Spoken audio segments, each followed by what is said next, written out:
So maybe you're a creative overwhelmed with anxiety, or heavy burden with depression or addiction. Well, in this tutorial, I'm going to talk about taking that next one right step, because it's the small, messy, imperfect steps that really do add up, and they can make a world of a difference in our mental health and in our art. So as I walk you through step by step how to paint this abstract, playful goose using acrylics, I have a theme that we're going to follow called Dancing in the Rain. Now, if you're new here, welcome. My name is Lauren Elizabeth with Lauren Elizabeth Animal Art, and I am a mama, independent animal artist, and certified art therapy practitioner. Now, unlike past tutorials where I link to a traceable printout on my website, I'm doing things a little differently. If you missed my last video, I've had some big shiftings in my business, and so this is the first of its kind. This is an art therapy, faith-based tutorial, and I have a listing linked in the description box with the reference photo, with the traceable, with reflections, with class notes, and a list of materials. So all that is in a link in the description. So without further ado, let's get ready to make mistakes.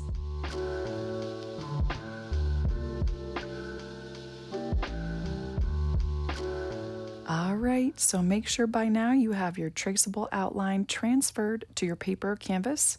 There is a link in the listing showing you how to do this. And by the way, if you'd like to support this channel so I can keep making these therapeutic tutorials, I have my Etsy sale ending tomorrow at midnight. All right, so I'm gonna start adding white. This is my Fluid Titanium White by Liquid-X. I'm also going to add some Phalocyan Blue.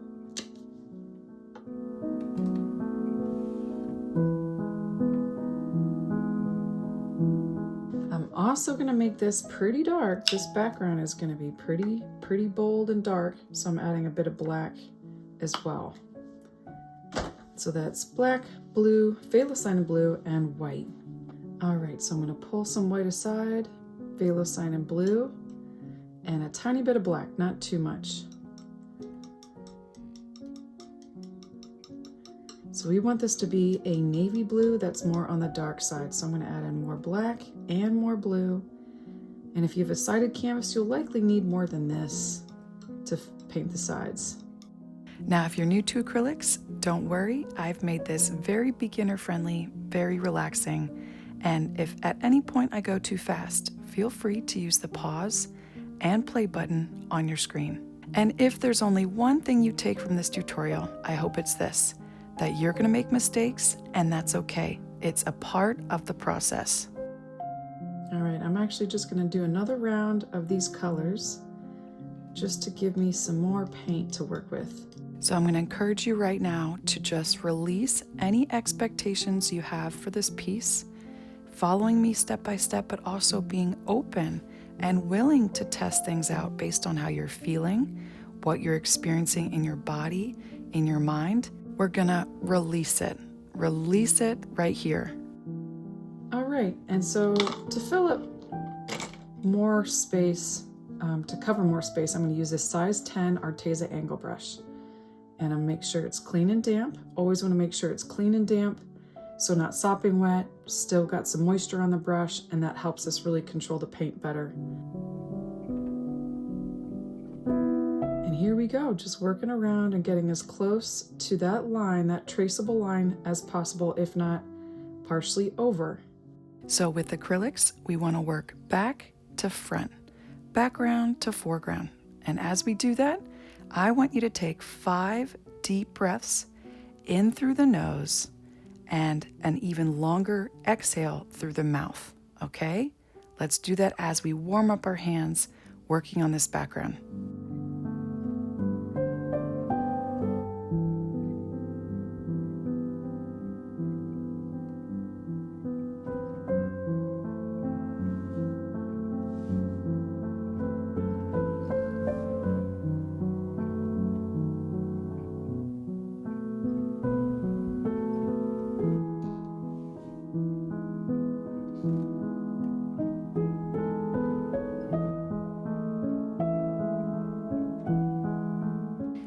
as you're doing your breathing, coming back to the here and now, the present, I want you to think about this painting's theme, dancing in the rain, and what that means to you and how it resonates.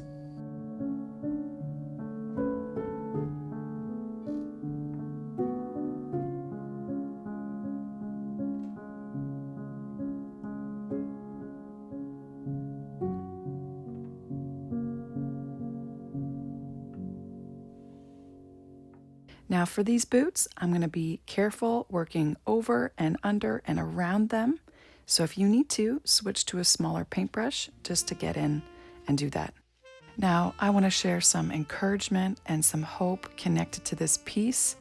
You may currently be in such a trial, such hardship, something unexpected, something scary, something that maybe you caused. But do you feel as if you're walking blindfold?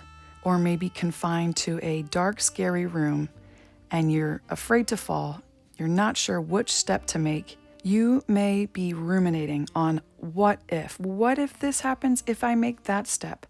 Well, the only step I have here, that'll definitely happen. And we just spiral over and over and over again thinking about what could happen. But can I encourage you that we are the masters of our minds? We do have control over those spiraling thoughts. Science tells us that when we rethink a thought over and over again, that'll become a habit. It strengthens those neural pathways. But we want to strengthen the positive, life-giving neural pathways. And so that's why I turn to God's word and what I actually can do, what is in my control. So Psalms 119, 105, your word is a lamp for my feet and a light on my path. God's word is not there to make us feel horrible about ourselves. God's word is not there just to point out all our flaws. God's word isn't there just to make us look like good Christians. It's there to help us fight the good fight and to guide us. He doesn't reveal every step. By the way, I'm switching to my size 1 Arteza round brush to work in between these boots. A lamp only shines just a little bit, enough for us to see the next 1 or 2 steps. And when we do take those 1 or 2 steps in the dark, then 2 more are revealed. God actually does want us to avoid danger. He does want us to avoid pitfalls and the wrong turns. But if He reveals everything, we take over. That's where He wants our faith and our trust in Him for those practical 1-2 steps at a time. We live in a world that is trying to keep us down, depressed, anxious, and addicted. So for you, where is God leading you? It might be scary, it'll take lots of courage, but guess what? If you do make the wrong step, there's grace there. His grace is abundant and He'll always meet you right where you're at. No matter how deep you're in it, He'll meet you right there. So I'm switching back to my size 10 Arteza angle brush, working on that large area to the left of the goose now. Just a little tip here, you never want to leave your detail brushes upside down in your water. Those are delicate bristles that can get bent so easily, so I recommend just washing them off and setting them aside until you can wash them off thoroughly with Dawn soap later. So next what I'm going to do is give you some reflections and some tips if you're feeling stuck in anxiety, stuck in depression or addiction. But before we do that, I just want to give you a heads up.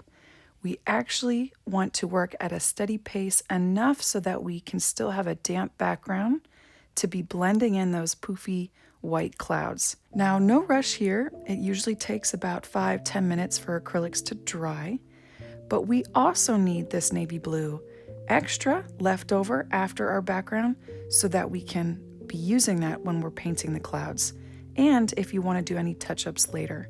So now if you need to, I would say mix up some more if you're running out. All right, so for our first reflection, you're gonna need a journal. I want you to write these down. Number 1, name the fears. Because you're human, because I'm human, we have fears. So name it, whether it's fear of failure or uncertainty, fear of losing your pet, fear of losing your job, write it down. Number 2, write down any I am statements around those fears. It could be, I am not smart enough. I am not a good father. I am not a good mother. My body is broken and I can't do anything about it. Now, oftentimes those I am statements surrounding that fear is usually not a positive one. So they're often negative. And that leads me to number 3. Challenge those negative, toxic beliefs. What is actually true about you? What is actually true about what you can do in your situation? Now, to help you, I want to share a story about how I applied these 3 different reflections to a circumstance in my own life. So recently, Zach has started preschool. He is only in preschool a couple hours a day, and his behavior has been pretty bad, like really not good. So the fears this has brought up is that Zach will never do well in school. Zach is just going to be kicked out of this daycare.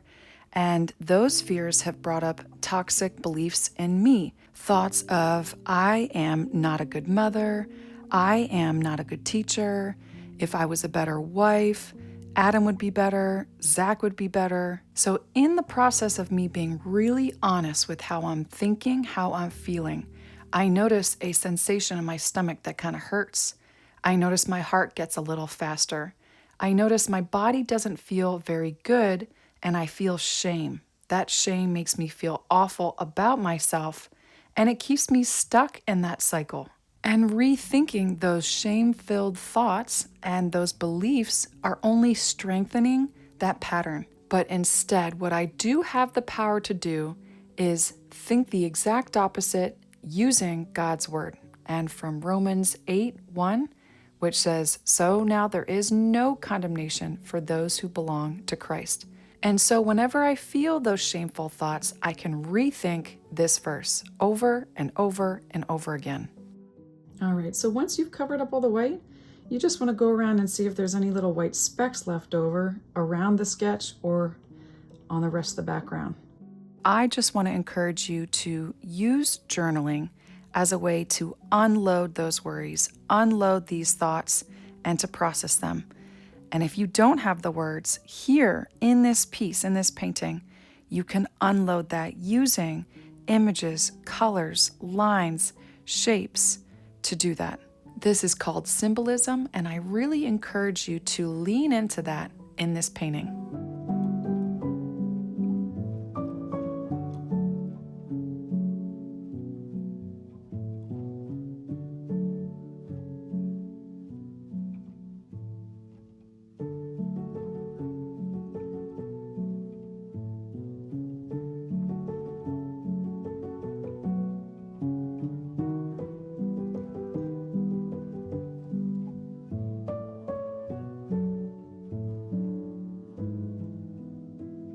All right, so you ready to make some clouds? So one of my favorite brushes that we'll be using next is the cat's tongue brush, size 8.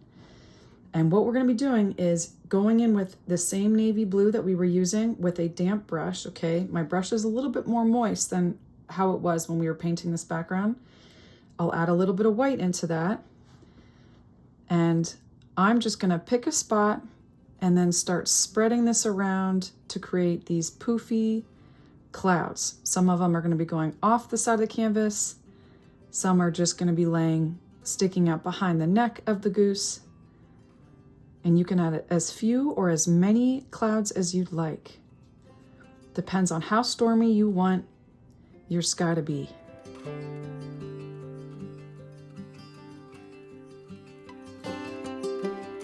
All right, I'm going to add a little bit more water to my brush just so I can keep it pretty moist. I'll pick up more of this navy blue, some more white, and I'm going to do just that. I'm going to carefully work behind the neck of the goose.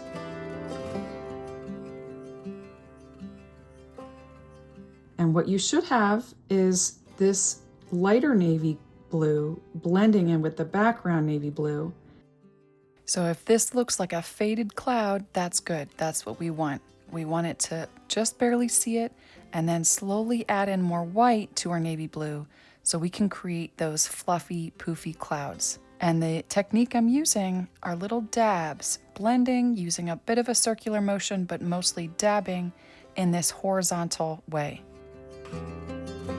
Now, obviously, as you well know, this is a design that I made, but I don't want to limit your creativity. I want you to release things that feels true and authentic to you. So this is kind of open-ended. You can change things, you can add things, you can take things out based on your experience. So that's actually what I'm going to do with this cloud. I'm going to add more white to it before that dries and start lightening up that cloud. And I'm just going dab, dab, dab, dab, dab in kind of a circular motion, blending but also placing.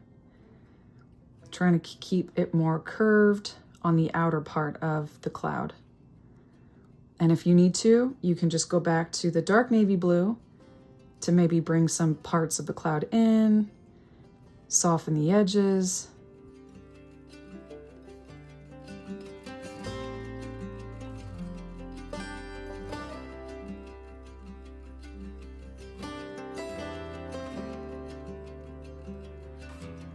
I am going to do that with a bit more moisture on my brush to this one.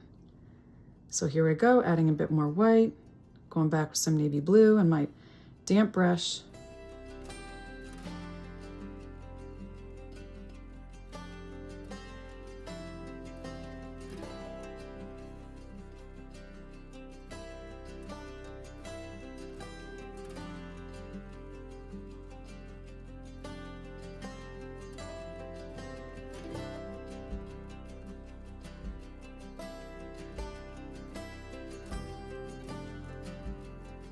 Even more white, but not too white, just because I'm going to have it be a lighter value goose. So it's best that I keep this more on the medium value behind it. Just not so that there's not a huge clashing of values. All right, so I like that. I'm going to make some more clouds. I'll probably add one here. I'm going to wash off my brush. Repeat the same exact thing. Grab some of this navy blue. Add some white to it.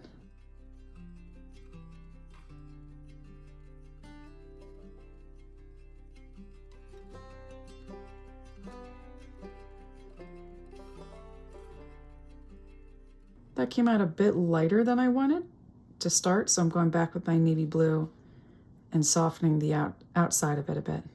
So little tip here, when it comes to creating depth, one method is adding cooler, more muted tones to the elements in the background, then using the opposite in the foreground and on that subject with warmer colors and more bright and vivid. This helps to create depth. And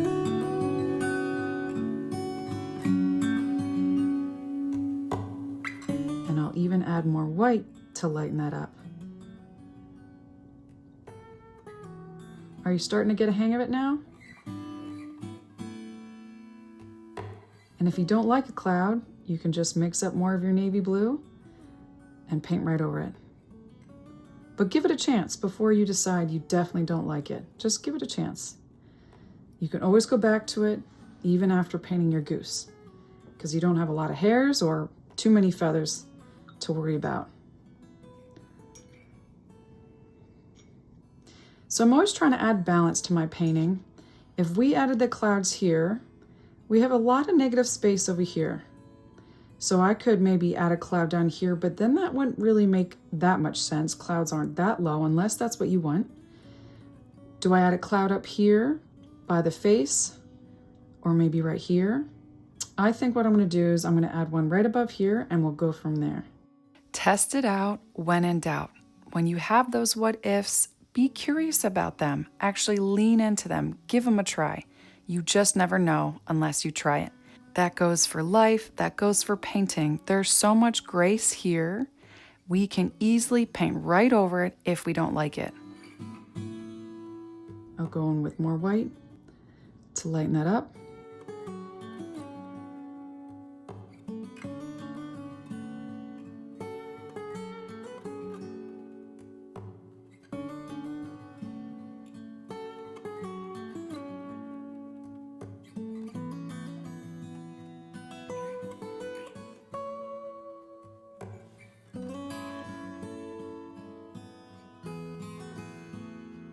And because I am just not liking all this negative space on that side, I'm going to have a cloud that's lighter than this one overlapping it.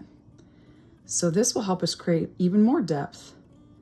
So with my damp brush and the same technique that we've been applying, I'll go a little bit lighter this time with more white. And I'm going to have one a little bit lower than the other one and overlapping it.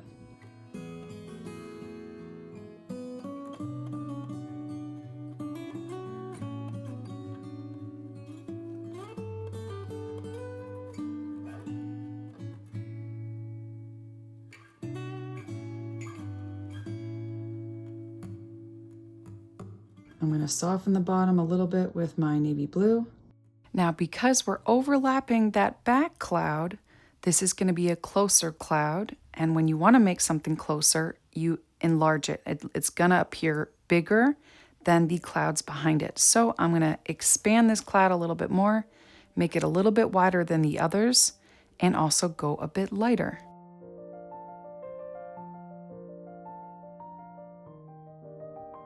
Excellent, and now even more white. Let's get some more white on there so it looks closer, a little bit more detailed. Now to make clouds, I never recommend adding a second layer and just covering that entire layer with this light navy blue. We're adding more dabs over top the dabs we've already added, giving it more texture and only highlighting it around the top and part of the sides, but not so much on the bottom. And if you add too much white like I'm doing here, just wipe off your brush for a second and spread the paint. Make it thinner in that area. And while I have this on my brush, it's kind of like a glaze on my brush because it's very thin amount of white paint and a watery brush. I'm going to highlight this cloud.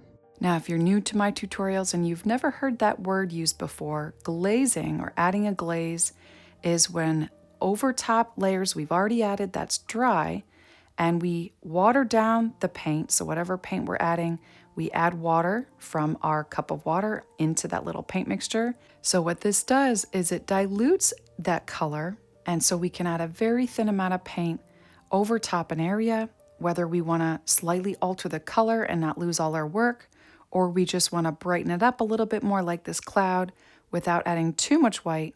This is a great, helpful technique.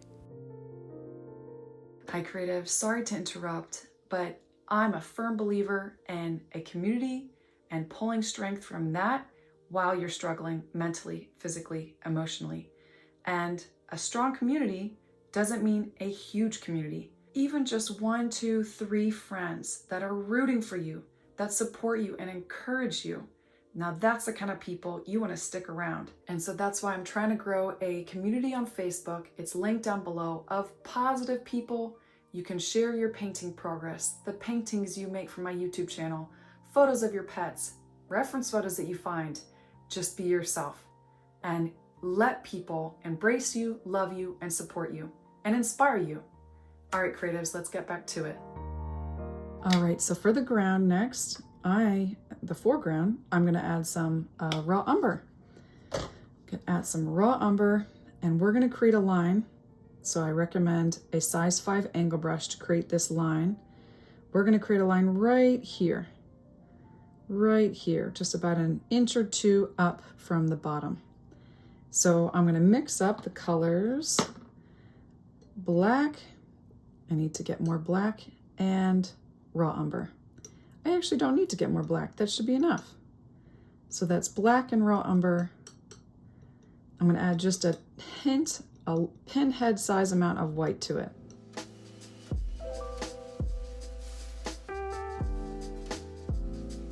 Okay, a little bit more white. 2 pinheads amounts of white to raw umber and a bit of black.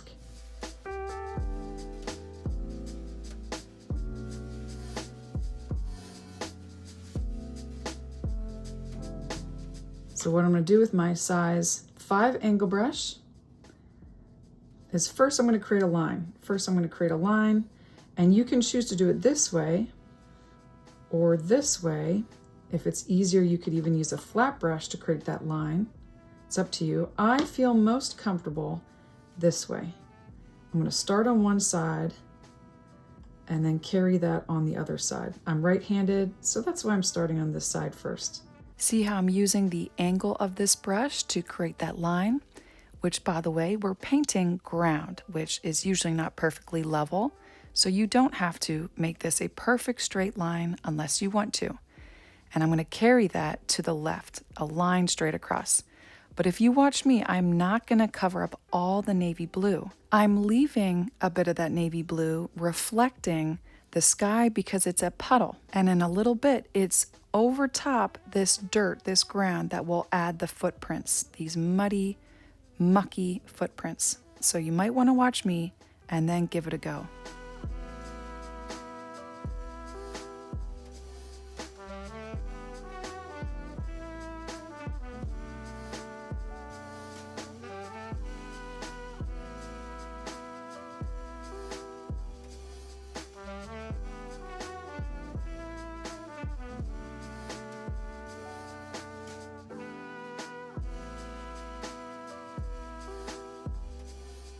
So I'm going to give you some positive what ifs that you may want to add to your piece. I'm just giving you some ideas. Make it your own. What if you added some fish in the puddle? What if you painted maybe some trees coming up from this ground? What if you added some stars in the sky? What if?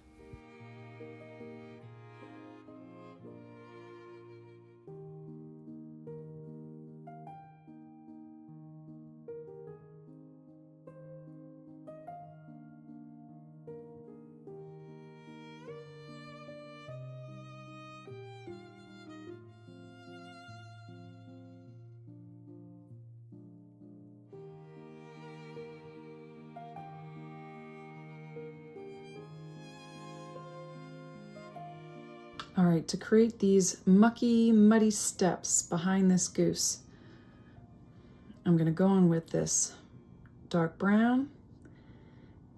Oh, got a little cat hair there. By the way, I'm using my size 0 Arteza spot brush using the raw umber and black mixture. So we're going to paint our first boot print in the puddle.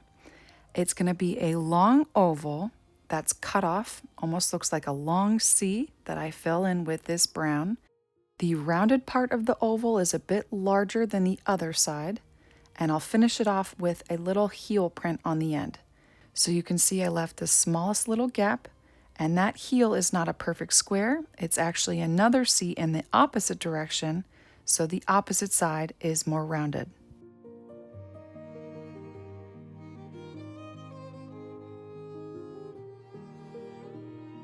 So here's why I mentioned we want to make sure we have enough of that navy blue, because we're going to use it now over top the ground to create footprints.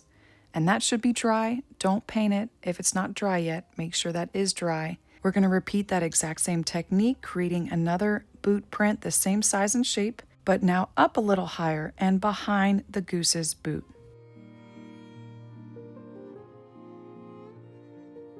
And for this footprint here, I'm going to have it right next to it, a little bit further down, and cutting into that water a little bit.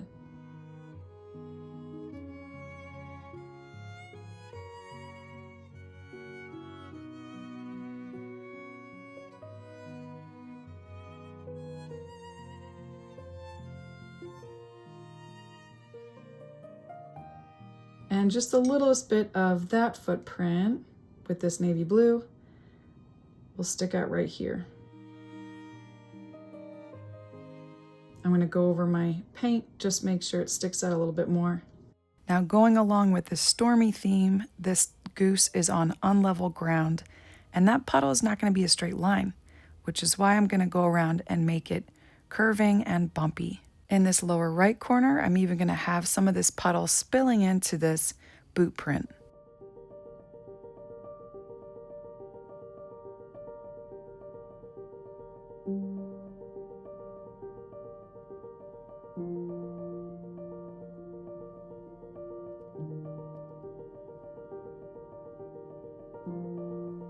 I'm going to set this brush aside and add some yellow ochre. So we're going to be highlighting our next one step right in front of this goose, It's going to be with yellow ochre and white, very light colors. We don't want it mixing with the ground colors, so be sure that is completely dry.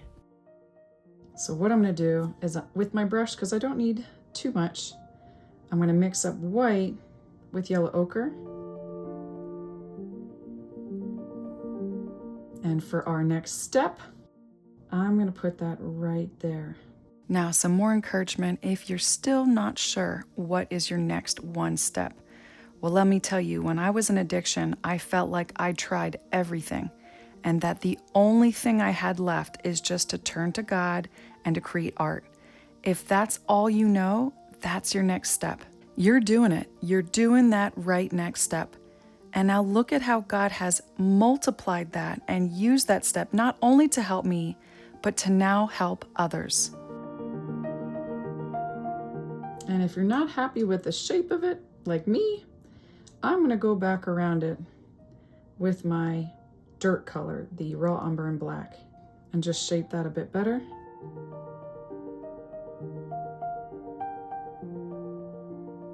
I want to make sure that stands out over top the brown, so I'm going in with more white with my yellow ochre to really make that glow.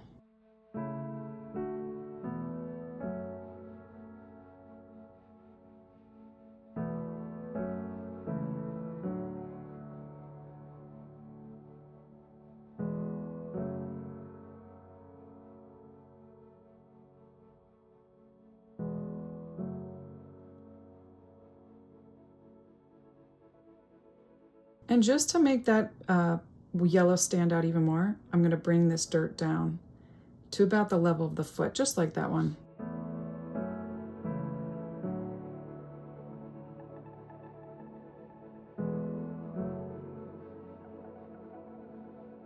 And why not? Let's have some little puddles, like tiny little puddles around. What I mean by that is I'm going in with this color that we were just using for the sky and for down here. I'm just going to add little puddles on their own, especially because that's kind of a random gap. I'll add a little puddle here too.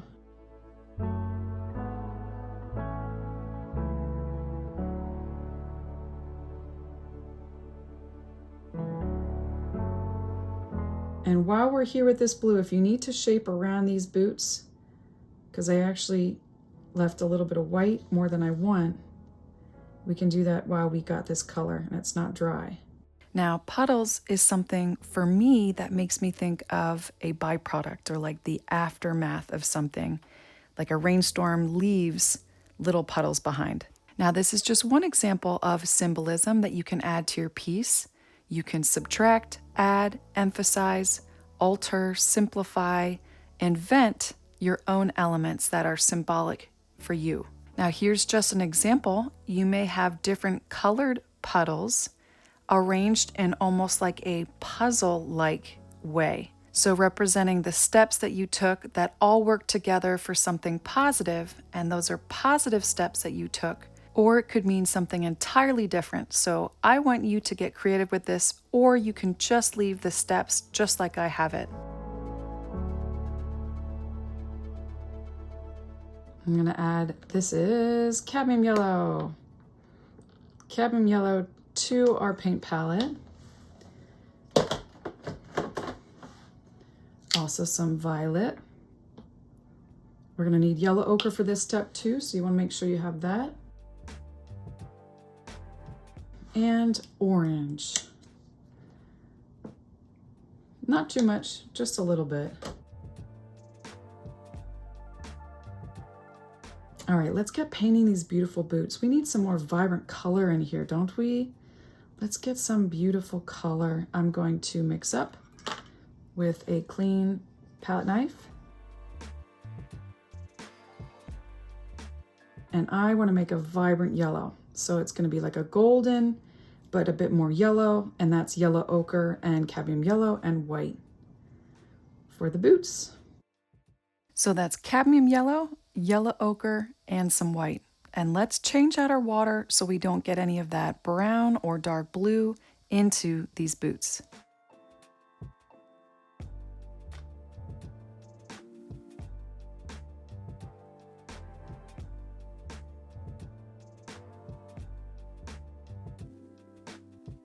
So for my larger, for these boots, I'm going to use back to my size 1 Arteza round brush. Now I'm making all yellow rain boots. Feel free to add yellow with purple polka dots, or maybe tennis shoes this Goose is wearing. It's entirely up to you. You'll likely see any bits of brown or blue that's layered over top. So that just means we have to add a couple coats of yellow over our boots, so we don't see that.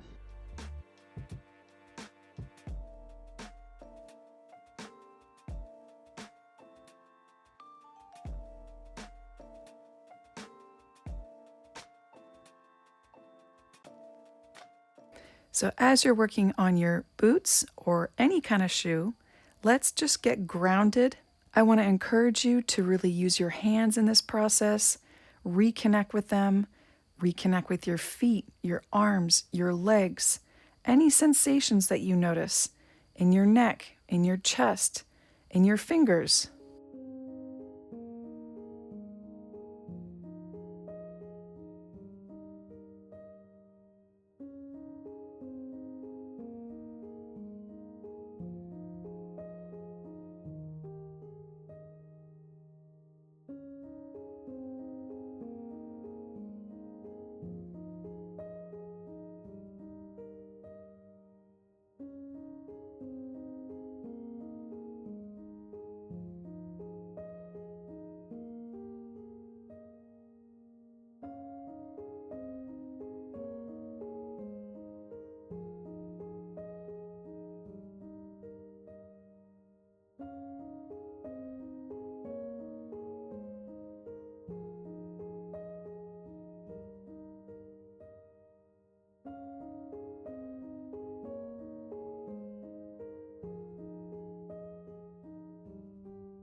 Do you ever see those rain boots that have like the handles on them? I'm thinking I might do that when I paint this Goose.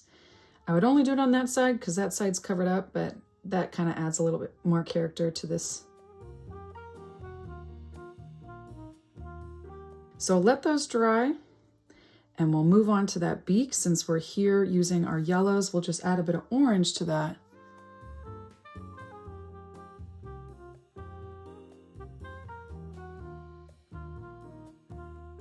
All right, so ladies and gents, we're gonna need our glasses for this part because it gets really thin and tiny. So what I'm gonna do is I'm gonna actually add some raw sienna to my paint palette. I only need a small amount of this, and that's why I'm going with my size 0 spot brush. I want to outline that mouth and fill in the nostril first with a mix of violet and raw sienna.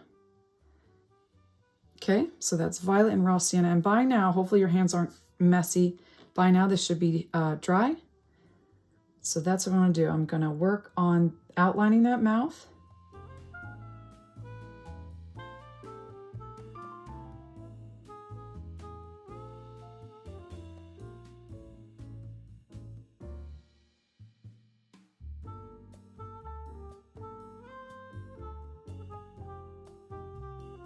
Okay, and I'm also going to fill in that nostril, adding a little bit more violet to this. Just a little dot for that nostril. That's why spot brushes are so helpful, for little dots like that.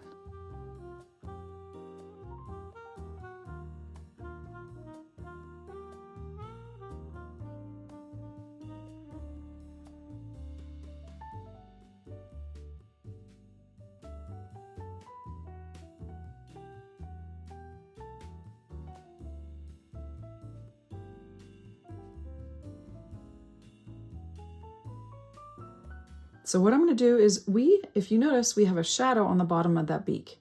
So I'm going to go in with orange and raw sienna. That's orange and raw sienna. I don't need a lot of this. That's why I'm using my brush to mix it. And what I'm going to do, and some yellow ochre. So I lied. Yellow ochre, raw sienna, and orange. Yellow ochre, raw sienna, orange, yes. Now this is definitely where I recommend you pull out the reference photo, which is in the Etsy listing. And we're just filling in with this color the bottom part of the beak.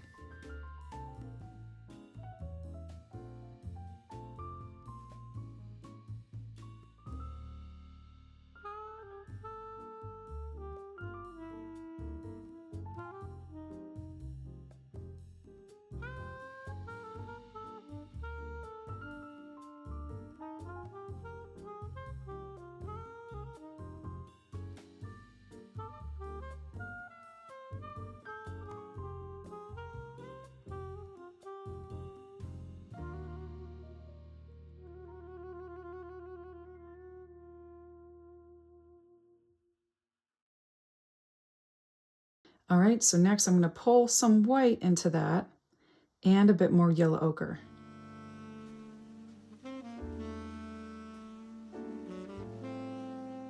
Be careful how much water is on your brush, because it doesn't hold much water. You just need a little bit of this paint on your tip of your brush. So what we have is we have a line directly underneath that mouth. Doesn't reach out all the way over here.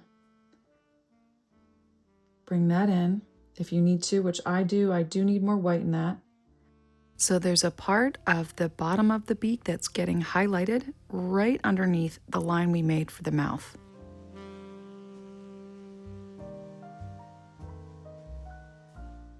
I'm even going in with straight white to bring that out more, to make that lighter.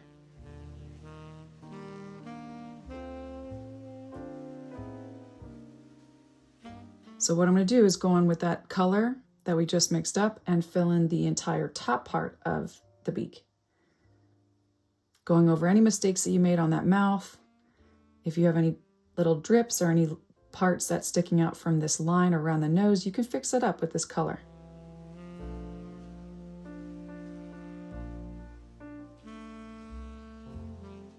So it's going to wrap above that nostril.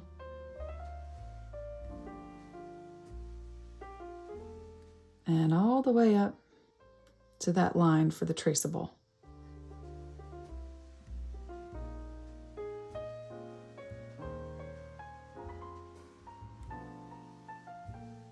And ever so carefully, we want to get to the very pointy tip of that beak. Make sure it's nice and sharp at the end of that beak, but there's a slight curve right above the nostril.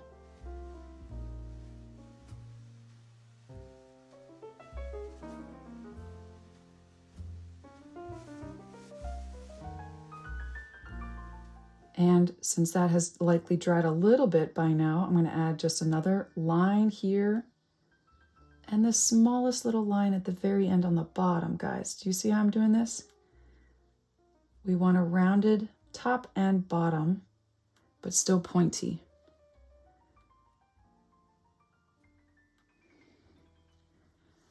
I know, tiny little space that we're working in. Do your best, okay? Really, do your best. You can always make adjustments later. If you need to go back into your orange like me, I brought down that subtle highlight on the very bottom tip of the beak a little too far, so I'm going to touch it up with our orange brown.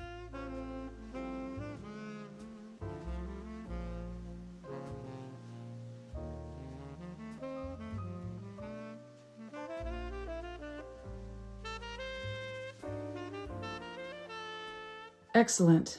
So when you finished up, we're going to move on to that tiny little eyeball.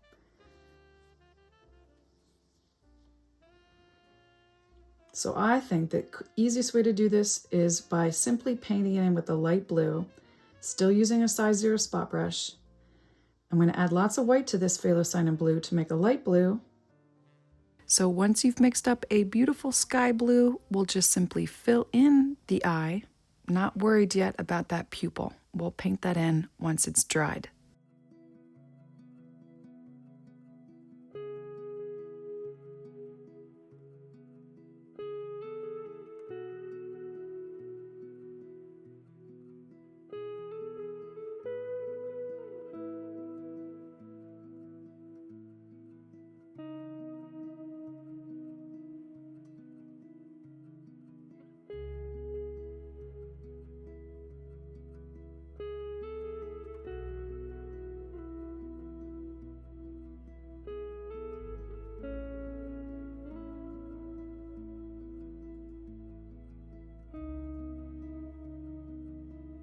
Okie dokie, so next we're going to mix up our beautiful colors, lots of violets for this goose. So I'm going to pull aside some white, dip into our violet now, and create a medium value violet, okay? So not too light, not too dark. It's not a dark purple. It's not a very light purple with tons of white. It's more in between, okay? And it's going to be a range. You're going to have a range of medium values, a range of light values, a range of dark values. So it doesn't have to be perfect medium value purple, but like this. This I would call a medium value purple.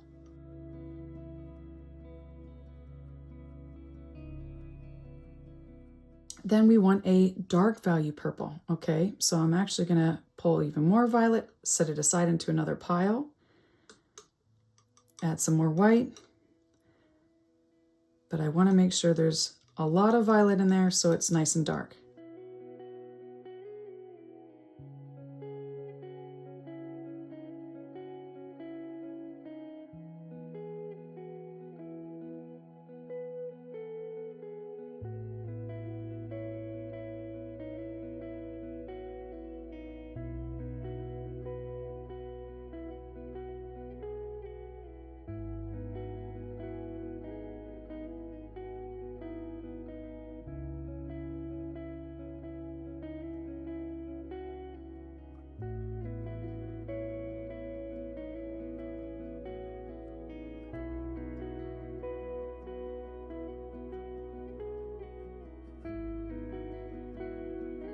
I'm going to add some more white to my paint palette, running out.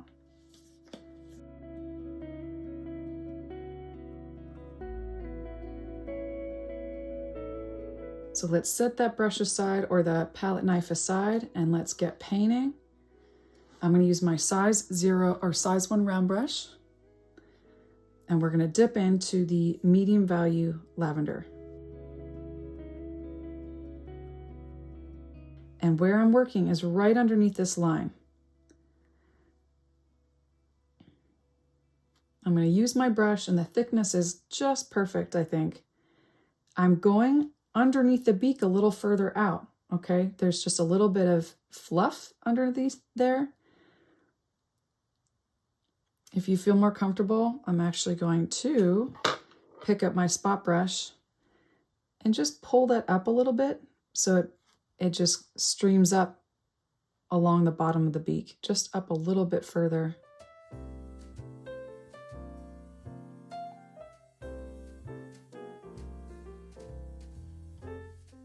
Clean, damp size 1 round brush. And here I go, painting along the neck. Now, right now, we're only working on the left side of the neck. We'll slowly blend to the right.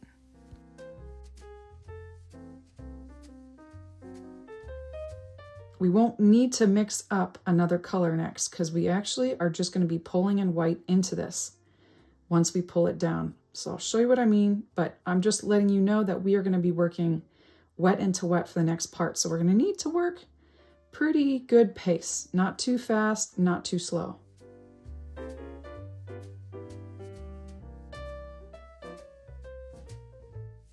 All right, so here we go. I'm just going to simply pull in white and start blending over top this white over here, but also getting rid of the sharp line. And I'm going to do that with these linear brush strokes because of the feathers on this bird.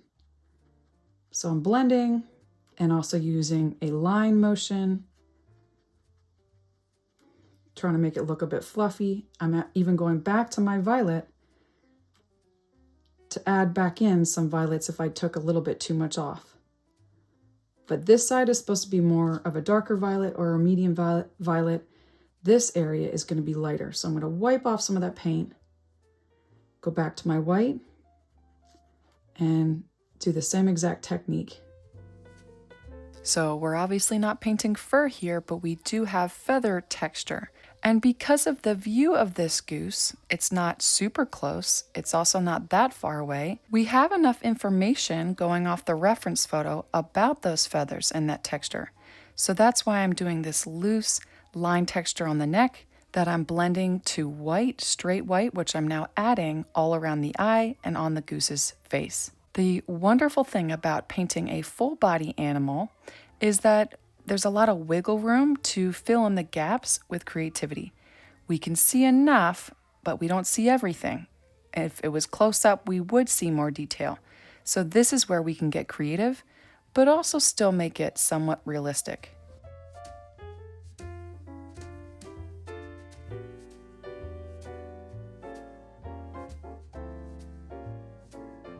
You know what? That's perfect. That actually is exactly where it is in the reference anyway, where it kind of sticks out, and I'm going to do that on purpose. I'm going to pull that out, little feathery, bumpy texture over top some of those clouds, go back to my white, and continue blending. I challenge you to see your mistakes as something that you could potentially keep, or at the very least, just let it sit there. Let it be until the very end. I'm going to add just a smidgen of this medium value violet in with the white, okay? So I mix it aside, set it aside. I want to get that just slightly darker right above here. Just slightly.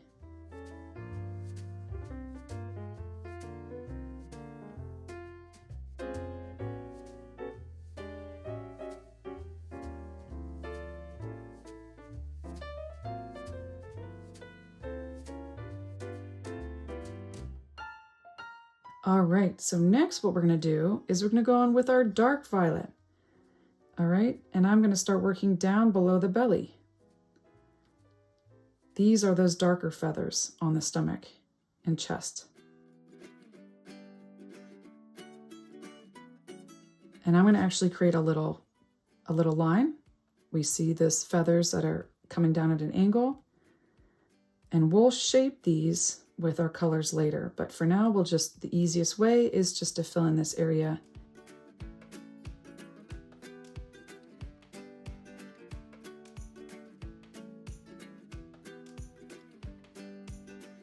I'm even gonna have this line. If you notice, I'm creating lines that are kind of cutting in a little bit further. These are just the lines for the feathers, and I did that here too. I'm purposely cutting in with a bit more texture than the traceable.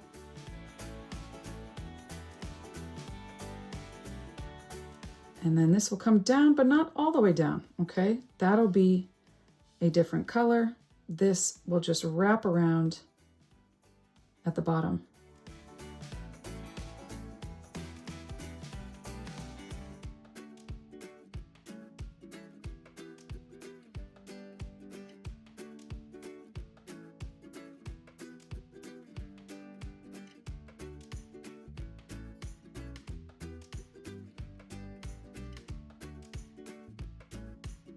All right, so while we're here, while we have this purple, I'm going to go up into some of that white. Do you notice how there's the ends of those feathers kind of cutting up into that white of the goose? Well, I'm doing that there and here and a little bit below it too.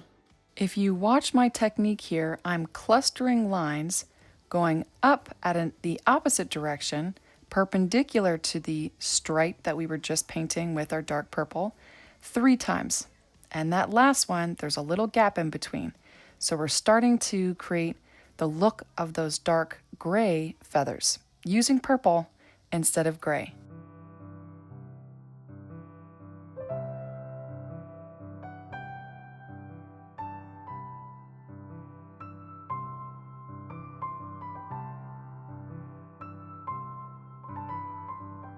All right, so next I'm going back to the medium value violet, okay? I'm going to work on this leg here and over. In fact, I can't use this brush because it's a little too thick. I'm going to go back to my size 0 spot brush.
Okay, I'm not going all the way over because now I'm going to start adding in white. I'm going to be blending white over to fill in the rest of the white so it gets a little bit lighter. Those feathers are kind of sticking out, getting a little bit more light.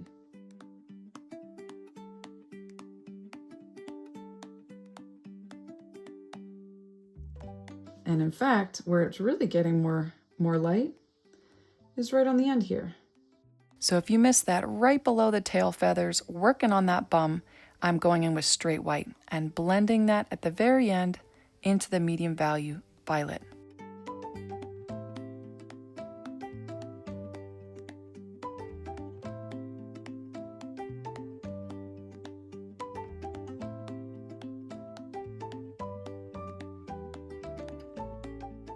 So I'm going to start adding some gray into here just to bring in a bit more of the realistic colors. So I'm going to need black. If you don't already have black on your paint pad, add some now.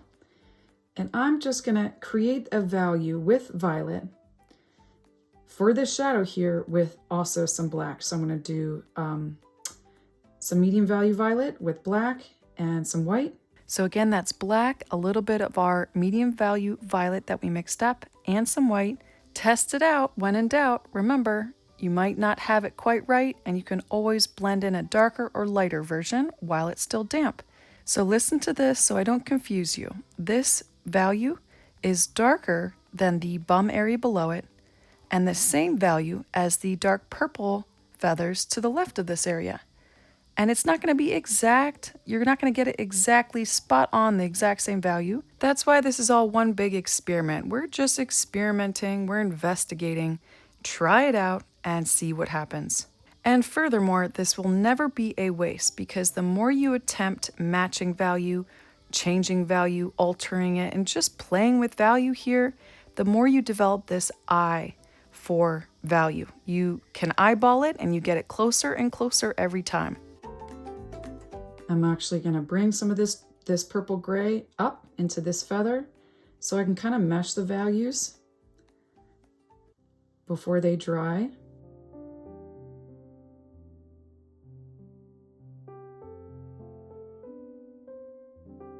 A little bit more.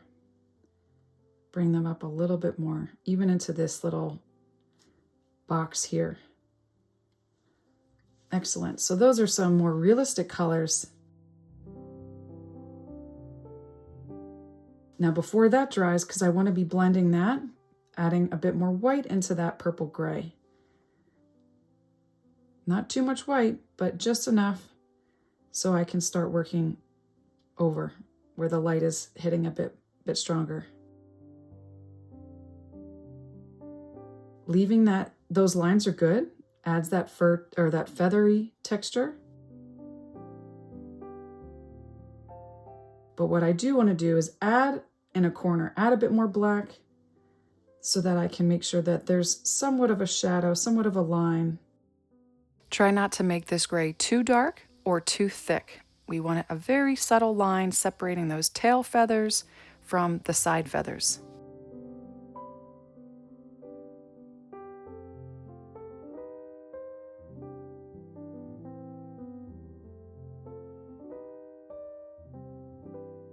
All right, so I'm just mixing in white with this gray, only because I'm trying to get it back to this value, okay? And now I'm gonna work up, in and around these feathers here. So during my tutorials, I really think it's important that if you're mixing up another color, try and mix it up in a separate pile. I often go fast and I will lose the color that I have to go back to. So to prevent this, just try and mix it right next to the paint color instead of into it. So add some more white because we're getting lighter now, and add a bit more medium value violet. So still on the gray side, but a little bit more violet. And as we move up, you know what I'm going to do? I cut over top the violet area with the rounded ends of feathers, similar to what we did with the dark violet feathers cutting up into that gray area, with gaps in between that are uneven gaps, by the way, not perfectly spaced feathers. And you notice how I'm actually clustering short little lines to do this, to give each feather some more texture.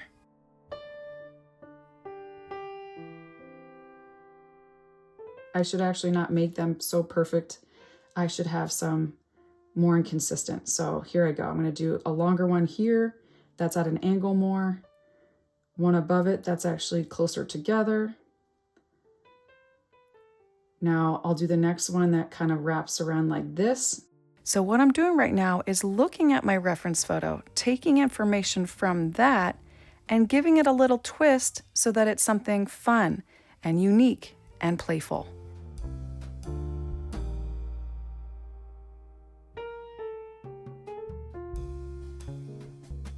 And then use that purple gray to paint alongside.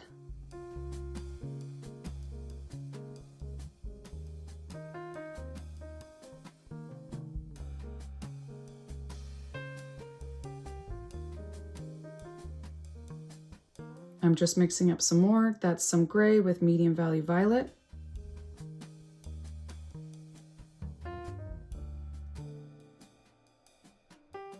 I even want to start working in a little bit. So with this gray purple, I'm moving in a little bit more and shaping around the top of those tail feathers. I'll even move up above here. Now have courage here, because not only am I working up, covering up more of that white, but we're going to paint draw in some feathers. Now feathers are stacked over one another. They're layered and up a little higher above this bottom feather that we just painted along. I'm going to create the bottom, an upside down C. Now I'm going to not fill in this feather, but I am working with lines above it. And this is an important step. I'm not going to move to my medium value purple. That's not what I recommend. That's the identical value as this gray. And we don't want that. They'll be clashing. I want my dark purple. So avoid this mistake that I'm making here. We want to fill this in with dark purple.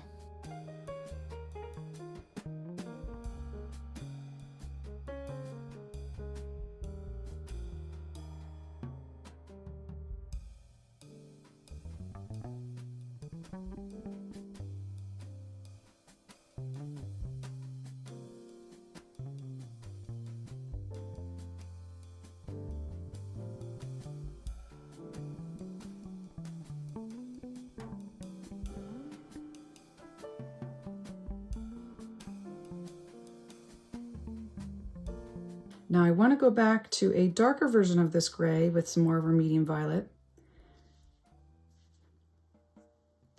to make this look correct, because right now that's just too light.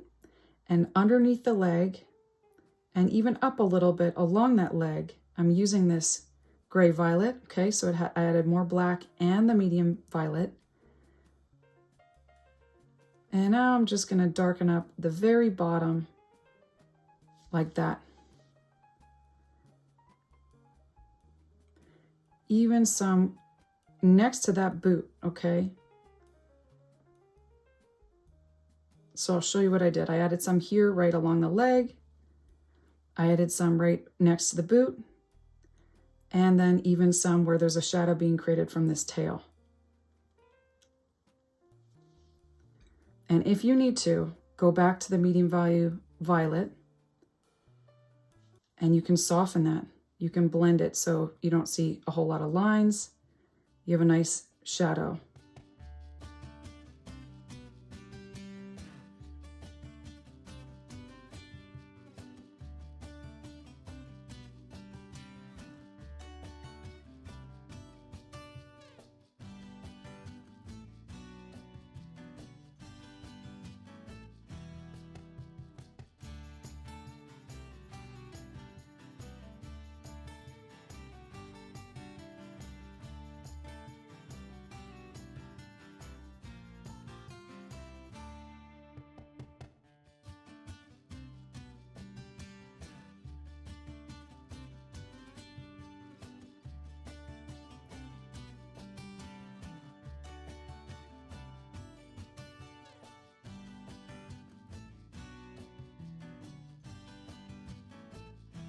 All right, so what I'm going to do next is mix up some of the dark violet with medium violet, okay, just in its own pile.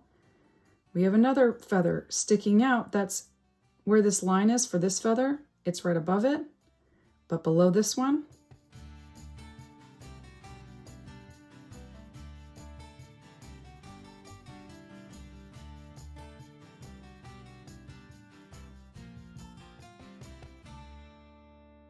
With that same color, that our dark violet with the medium violet, I'm going to move down around this feather because we have our clusters of feathers, that the wing is the darker feathers are underneath these lighter feathers. That's what I'm painting in right now.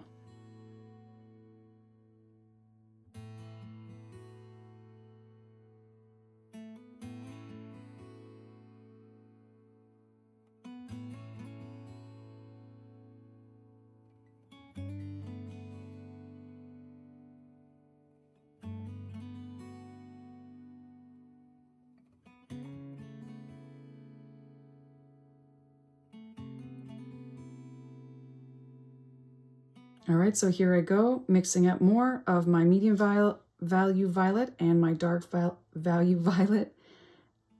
And if you watch me, I am going to leave a little outline of white so I don't lose these shapely feathers here, okay? We're gonna actually go in with our light values to paint in and define those feathers soon. But underneath this feather, I'm gonna add these darker feathers. So right here underneath this one, I'm going to be painting in this round one here. Even leaving an outline at the very front of that feather, okay? I left a white outline of the white of the canvas there. Now, when you're painting, this can be a very helpful method just to maintain proportions, especially if it's the same color and you don't want to have them blend into one another and lose the shape and the lines.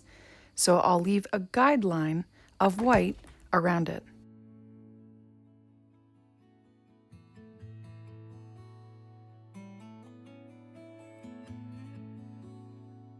But now this one, not only is there a shadow here, which is why I'm adding that darker violet, but this one gets a bit lighter right here. So I'm adding a lighter value violet to paint in this feather here. So it's so important to work on one feather at a time, working from left to right. So this is a lighter feather that is tucked underneath the very end white feather. So I'm painting it with more of the medium value violet, not only because it's lighter, but also so we don't lose the shape of the other feathers next to it.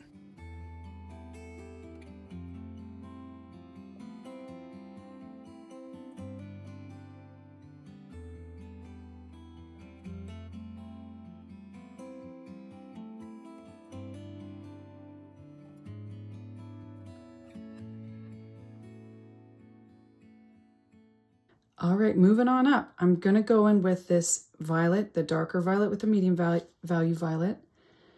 And if you watch me, just like we did here where it was right above this line, on this line, I'm gonna go up and over. Okay, so we had this line here. I'm moving up the back and over to basically create the negative space around that feather there. Now I'm going to move over a little bit and do the same thing for another feather on that side.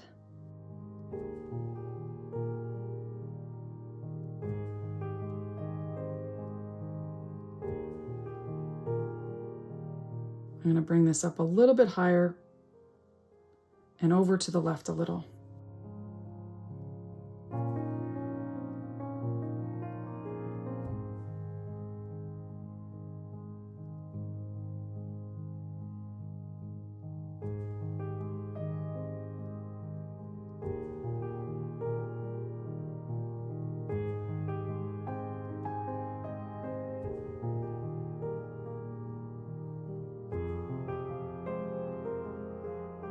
Now, like I said, feel free to use the pause and play button if you need more time to work. But what I'm going to do next is define each of the tail feathers that are stacked over one another using the medium value violet. And to get the perspective right, we're going to work underneath these top feathers parallel to the side of these long tail feathers. And I'm going to slowly guide my brush, bringing them in and up a little to create a V. So the other side of that V is the traceable line. And now I'm going to work above that, parallel to that line.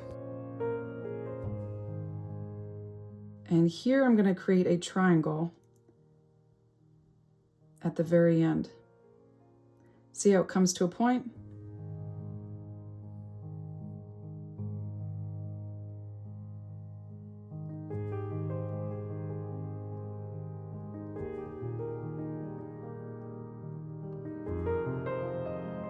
Now we have some darker feathers on the end of here. So that's why I'm going to go in with a mix of a medium value violet with our dark value violet.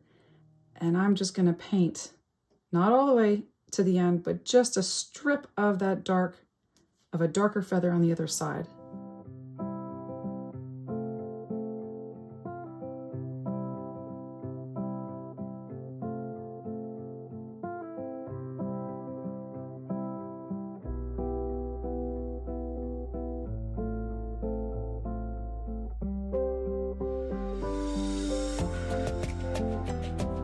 All right, so I'm going to go back with our medium value violet. I'm going to add some shorter feathers, okay? We see a little bit of them. I'm going to exaggerate them a little bit more than what I'm seeing in the photo. I have a little feather here, one on the back here. I'll even do another one right here. Now I encourage you to have fun with the shape, the amount, the placement of these feathers. You could even change the color so they're not all purple.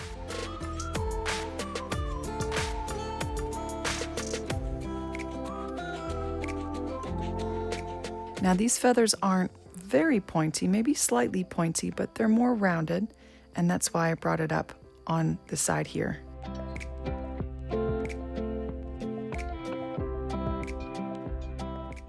All right, let's just take a break from the feathers, shall we? And let's paint in that pupil.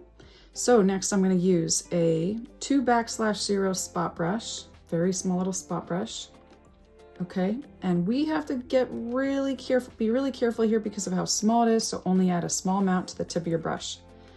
And I'm going to lean against the sky so I can do this. But first what we're going to do is we're simply going to outline the eye with this black.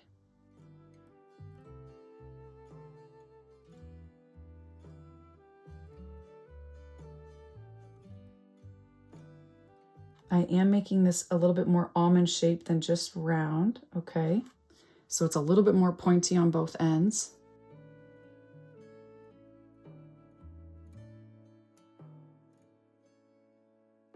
And then with the black, I'm going to add a pupil right in the center that's looking at us.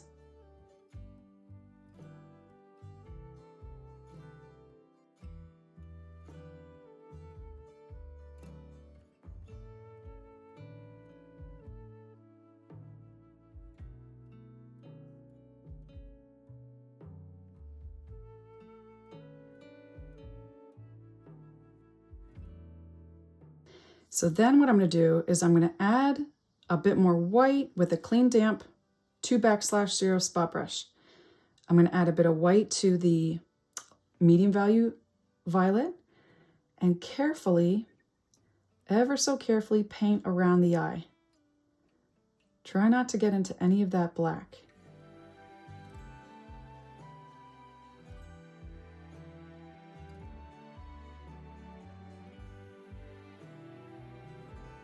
While I'm with this color, I'm even going to add another layer over this part of the jaw.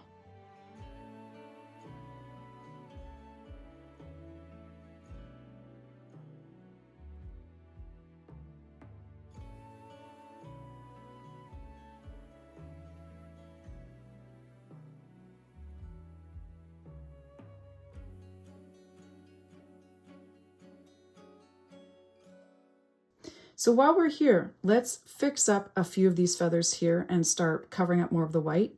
I'm going to mix up more of my medium value violet and dark violet. And just to give it a bit more texture, I'm going in between the grays that we added and pulling it up, getting a little bit more pointy on the end, pulling it up. Don't have to do it to all of them, but just a few of them. But we won't stop there, okay? Because I'm going to add some with some gray, okay? So I'm going to mix some of this with some gray and some white. We don't want this super dark, so make sure you get a good amount of purple and black and white. This should be a darker value than what you've added. See, it's not quite dark enough. The lightness, it just needs to be a bit darker. That's why I added more gray. So let's add texture, just like we did here along the neck, almost like brindle fur, but that's not what we're painting here, painting feathers. I'll go up about 4, 5 or 6. 1, 2, 3, 4, 5, so 5. And here, if you watch me, this texture changes now. And they're lines that kind of are stacked over top one another like this. They're just overlapping as we move up. Almost looks woven in or something.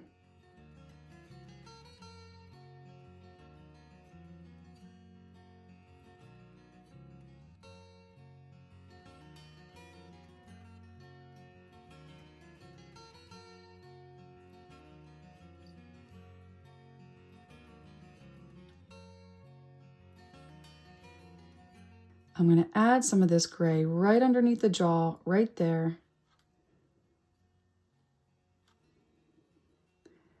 And bring those lines all the way up to that point.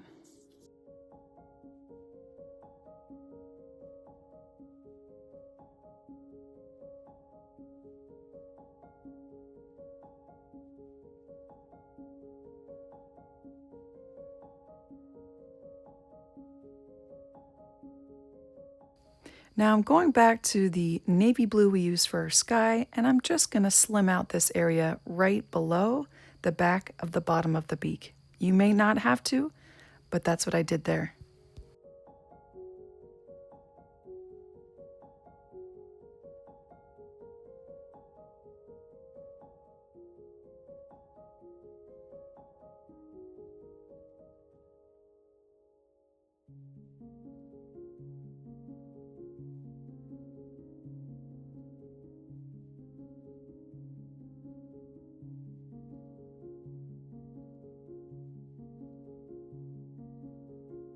Now at this point you may be very low with your medium value violet and the dark violet.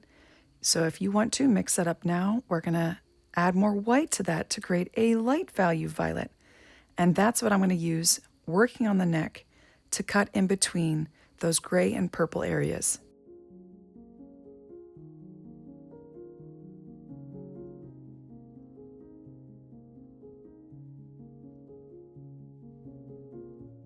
Is cut in around the sides of this, okay? So it's about the same value along here, but I'm bringing it up a little higher between those lines now, especially the lines that are facing this way. I'll go even lighter so I can bring more of that white over into that texture. Now on the lower neck, we're going to change direction with our brush.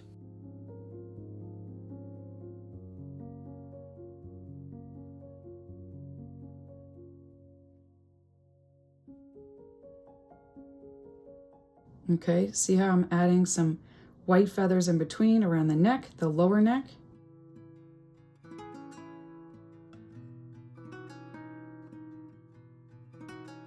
Well, we want to keep going on with that. So I'm going to add a white curving feather right here over top some of the gray, but not over all of it because I want the bottom to be more of a medium gray.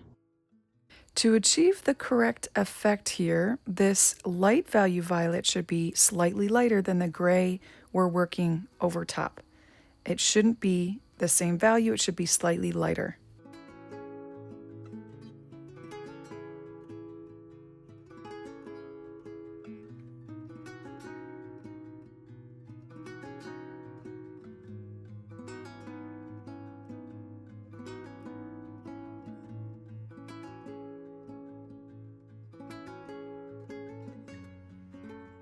Now to break up all those lines that we just added, I'm adding single lines that are very sporadic, working up now, up and in. I'm now going over some of these feathers here. This needs to be a little bit lighter. I'm going into too much of my medium value violet, so I added more white, even more white.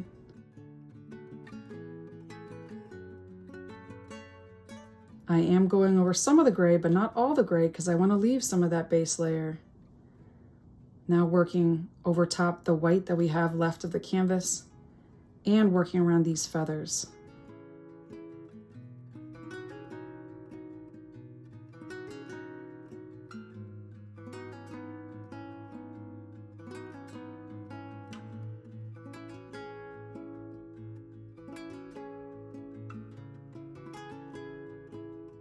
I'm going to mix up some more. This is a light value violet now.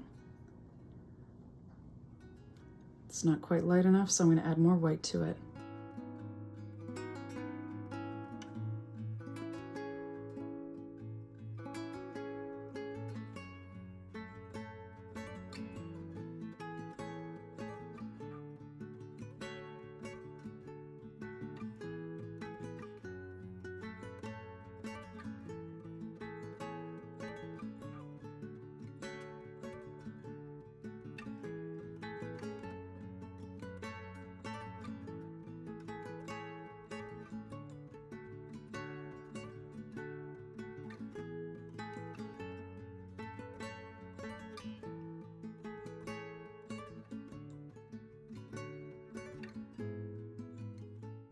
So I'm just adding more white because I'm going through the color I have and I'm just blending it with more of the medium value violet.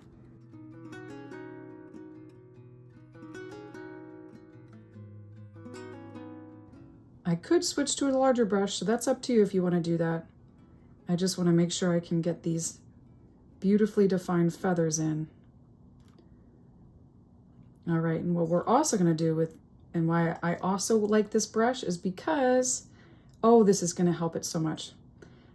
Along these feathers here, I'm going to create those highlights of this light value violet. Here's one we left, the white of the canvas, and now I'm going to keep going. Okay, so I'm going to make these really close together, these lines, these parallel lines that curve at the end.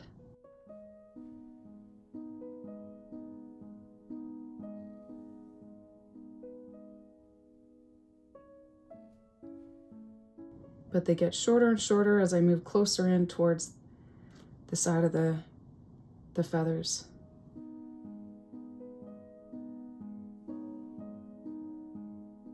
I can even squeeze some underneath this feather. Here's one that wraps around this feather, this white feather there.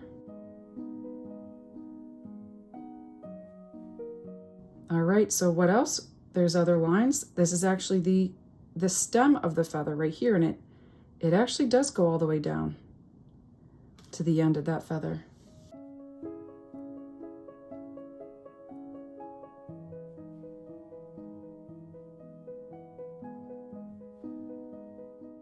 So what I'm going to do is my next line is actually going to be outlining this feather here, and around this larger feather here, I've created a line of light value purple. Outlining and adding lines, bordering something can really draw attention to it, and it's just very therapeutic. It causes us to really slow down and focus.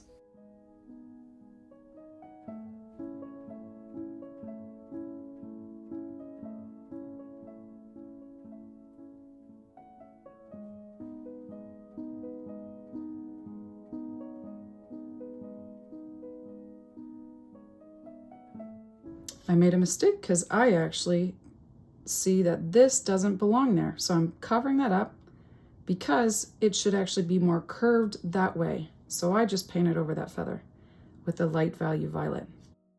So switching back to my spot brush, use whatever brush you feel comfortable with. I like the smaller brush for painting in these smaller little feathers. And this is with our light purple.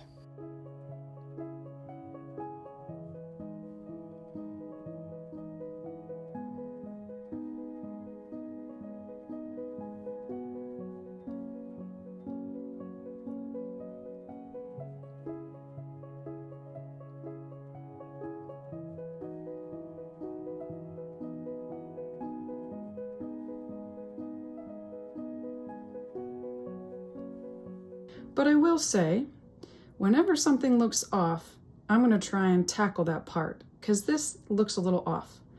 This doesn't look quite right, this area and that. So what I'm going to do is I mixed up some more of the light value violet, and I'm going to add in a feather like that. So I just kind of box it in, or I drew it in. And then what I'm going to do is go in with my dark value violet and just paint one in.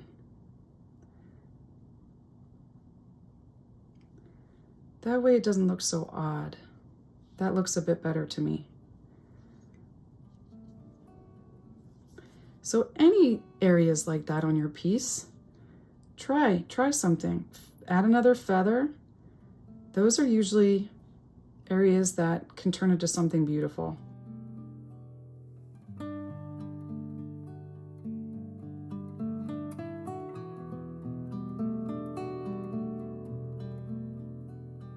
All right, so I'm going to switch now because I have more white.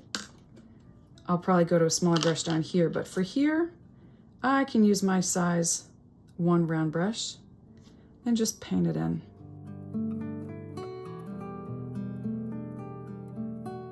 So here we go. I'm just mixing up some more. That's all I'm doing.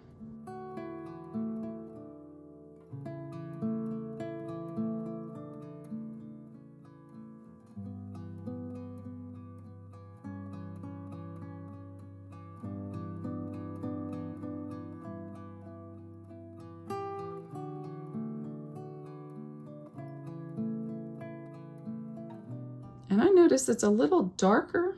This value is a little darker, didn't make it quite white, and that's okay.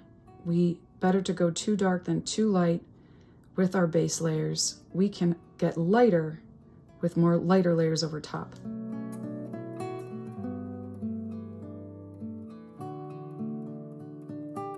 All right, so I'm moving back to my size 0 spot brush so I can go in and around these feathers, but I want to make sure I add more white to that so it's not as dark, because those are some really light white feathers.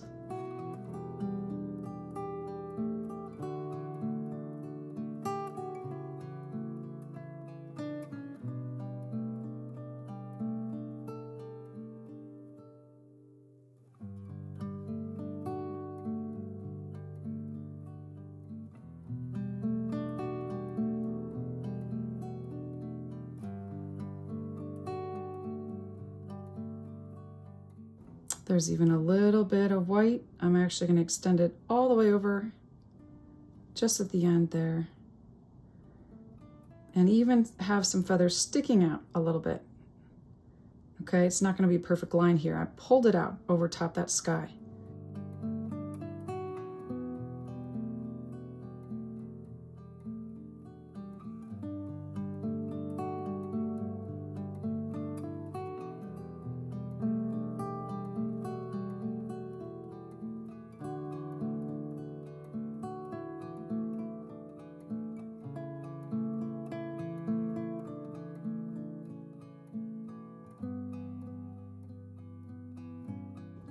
Now, I don't know about you, but I think I'm going to take a break from the feathers for a sec, especially because I don't want this yellow to dry. And I really want to make these beautiful, sunny yellow boots. So here I go with my size 1 round brush, another coat of yellow.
All right, now I'm mixing up raw sienna with some of the yellow. I'm adding that into some of the yellow so I can just add a little bit of darkness underneath the feet, getting a little bit muddy.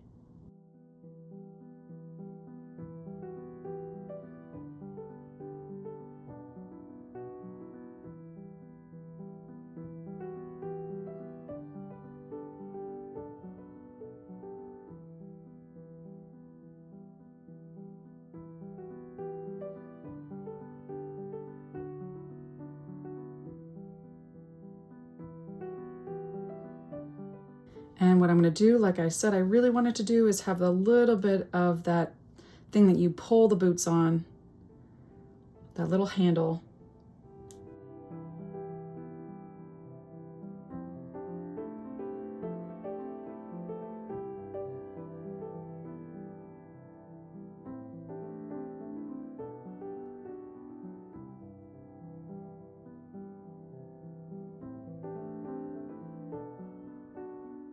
Just a little half C over top, the top of the boot.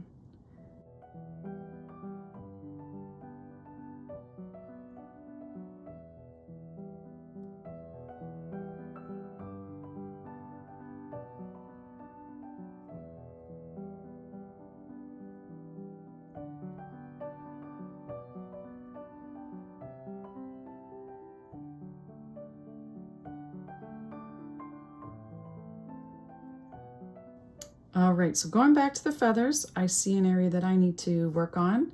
I'm going to mix up a medium gray with medium violet, okay?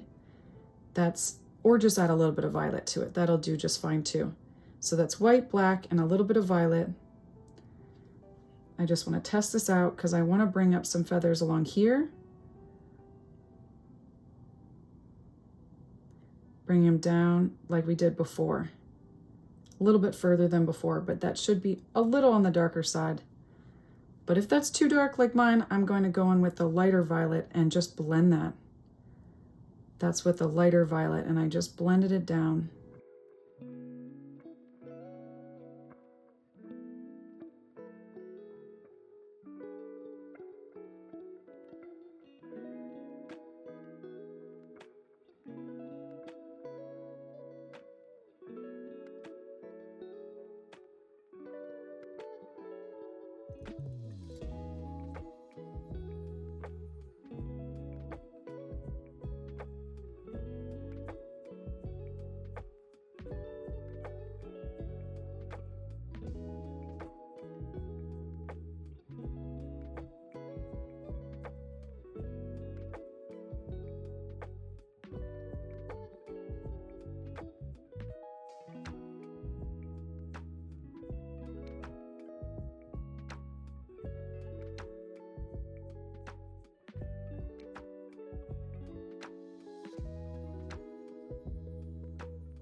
Now before we go lighter, I'm going to go darker first.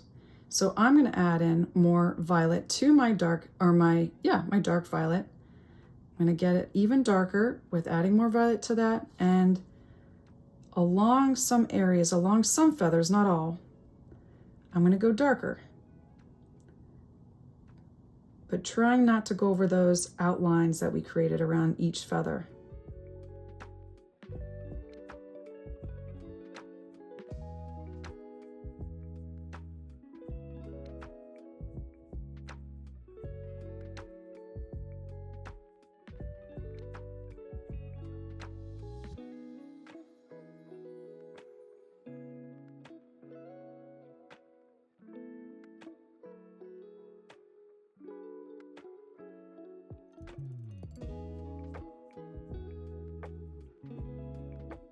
Now, guess what? You don't have to fill in all the feathers. You could outline some of the feathers. See how I'm doing that with the dark violet? Some of them are just going to be outlined with the dark violet. And some are going to be filled in with the dark violet. You know, you're never boxed in to make it perfect, to make it realistic. You can play with these lines and shapes however you want. So at the very bottom, going up in between these areas, these gaps, on the chest, but not covering up all the medium violet, okay? I want to add lots of layers here. I'm going to add this darker violet, creating even more contrast.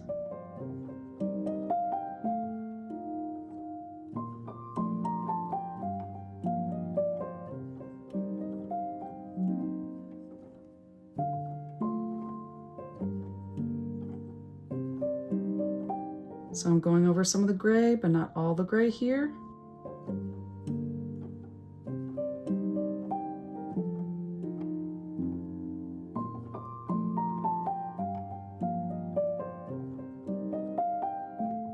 And even a little bit right there.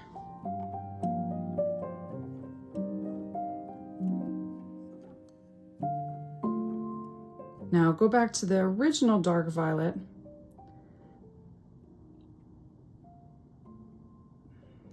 And I'll just paint in the bottom of this one and just outline the next one. That's how I'm feeling. How are you feeling? Follow that.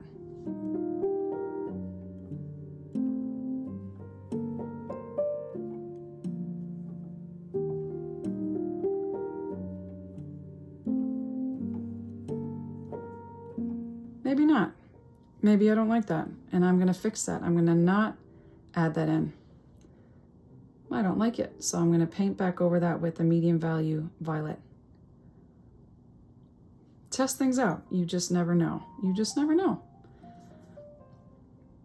But I will lighten up because I'm actually out of my medium value violet, so I'm just lightening the dark value violet up with some white and painting more of a curving feather. It was in the opposite direction earlier,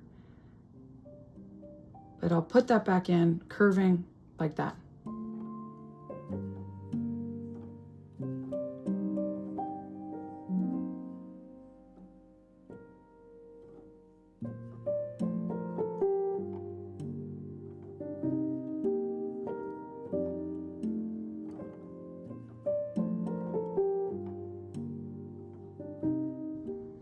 Now step back and look at what looks off. Yes, we're going to go back over and make these lighter, but what I think it needs, for at least mine, I'm going to go in with the darker violet, and I'm just going to create an extra feather right here that scoops down, because I think this looks just a little odd there on this side.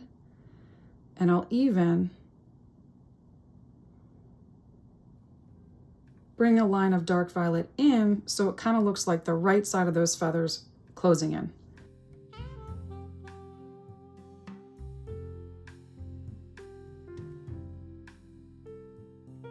So I just left a little bit of white, that's why I'm painting that in right here.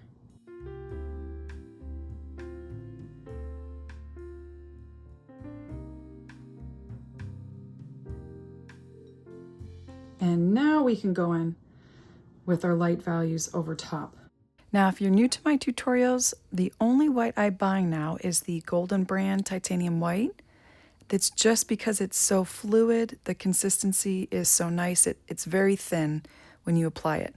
So I recommend, if you have that paint, to just go in with that straight fluid titanium white, or just add a tiny bit of violet to it, so it's a very, very light purple. Because when you have that thicker white paint, it is so hard to spread around, and especially when you're working with a smaller brush. Of course, you can change to a different brush, a larger one, but the consistency is just so thick, a little too creamy for my liking. So again, if you have more liquid paint, use that. If not, add a tiny bit of violet.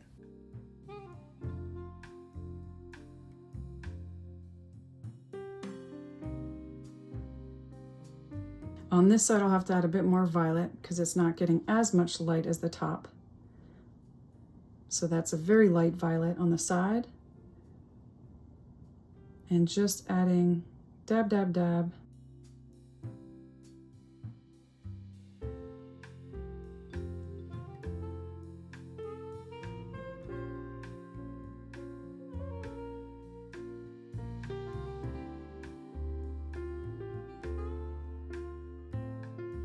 So now I'm stacking these shorter feathers that are barely visible, but you can sort of make them out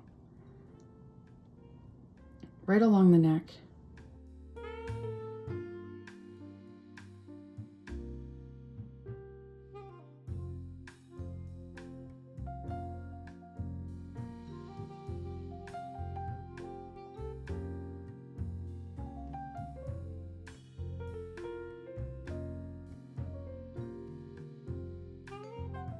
And I definitely want to go on with white with my spot brush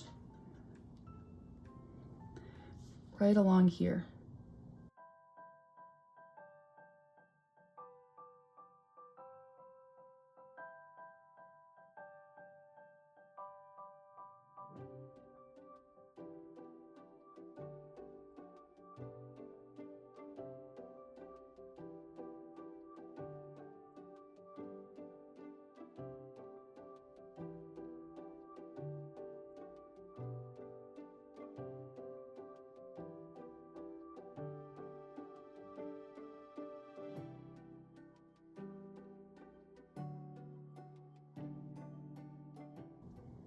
I'm going with my light lavender, and I'm just curving this in and down.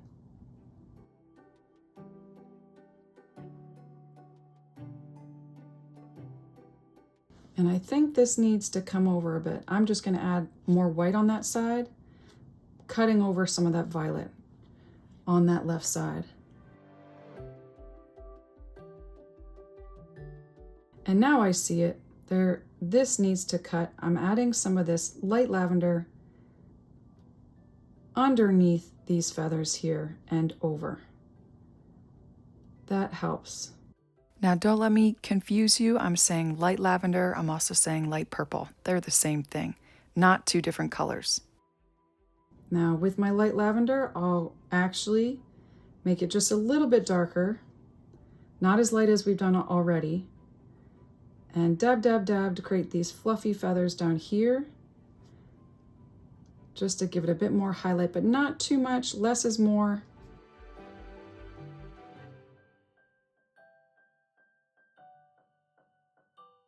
Step back when you need to. You can even pull some off so it's not too light to give it that texture.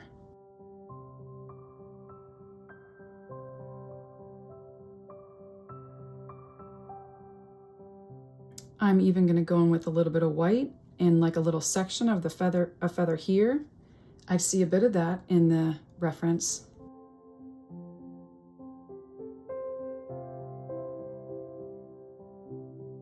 I'm going to outline around this feather just to give it a bit more interest.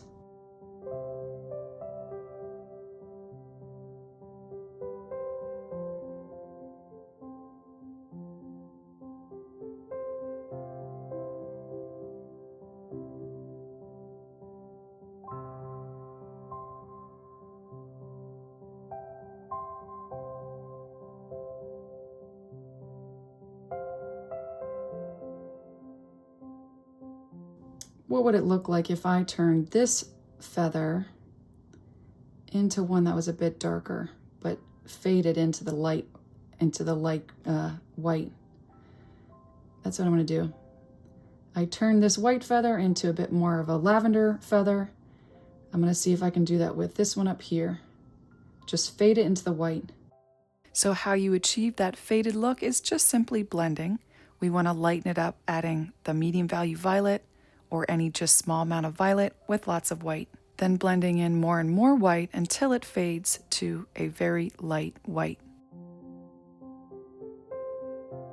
It's disappearing, but I can put it back in with my violet.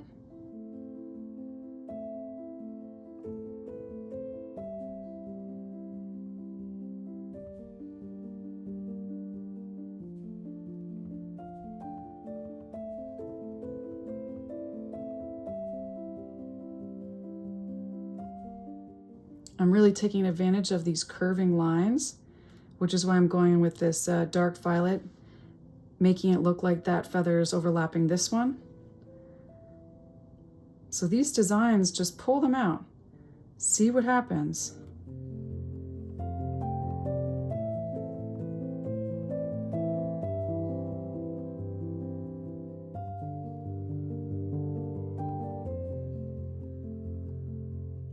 Like, what if I turn this one into a smaller feather?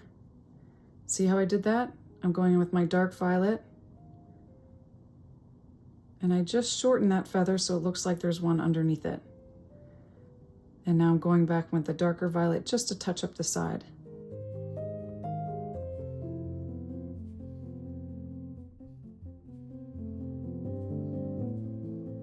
What if I added a little bit of just hints of a feather right there?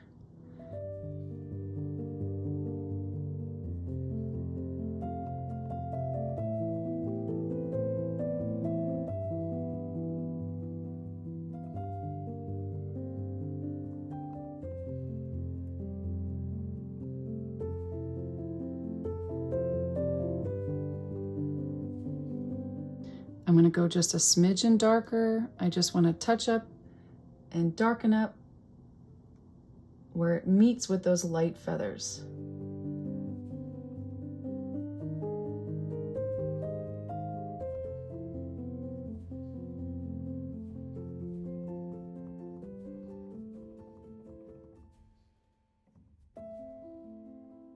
All right, so the last thing we're going to do to this goose before we move on to the raindrops, I'm just using a medium value purple to extend down this feather here.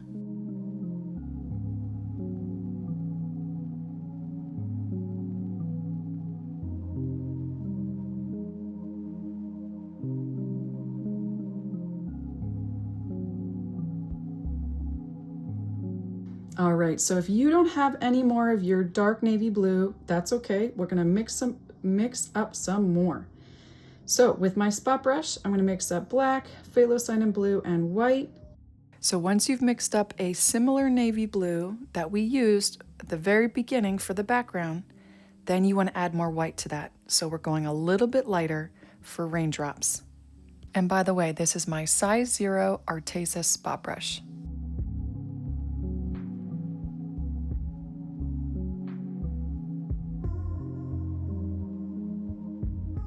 All right, I think I might go a little smidge lighter than that. And with our spot brush, we're going to create these raindrops all around. So I find the technique that works best for me is when I do a little dot and then a little point at the top. So making them all the same size and shape as best I can, I'm going to scatter them in the background. I don't actually place them in front of the goose or over top, but that's up to you if you want to do that yourself. So enjoy this repetition here, repeating the same thing over and over again.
All right, creatives, so next step, we're gonna be painting an upside down umbrella. And by the way, I'm using the color we used for the rain boots. That is cadmium yellow, yellow ochre, and white.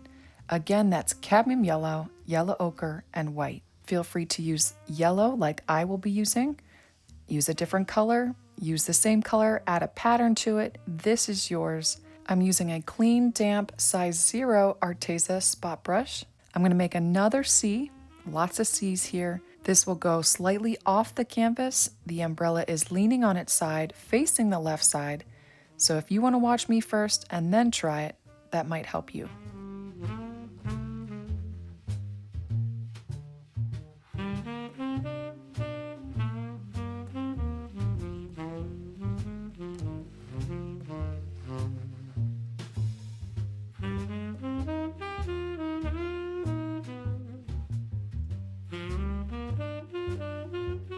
And it wouldn't make sense to just close that off. We actually want to have it scooping, curving line right there, and then another scooping line right there.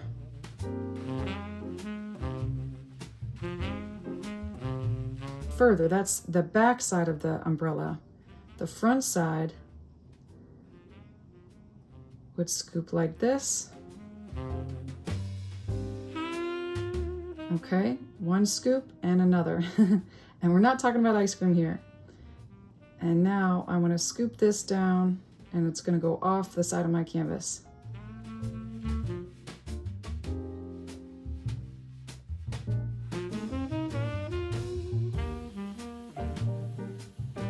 Okay, and then I'll go with a gray on the inside of that, but then I'll paint this in with yellow. So I'm switching to my size 8 cat's tongue brush to fill in the front part of the umbrella.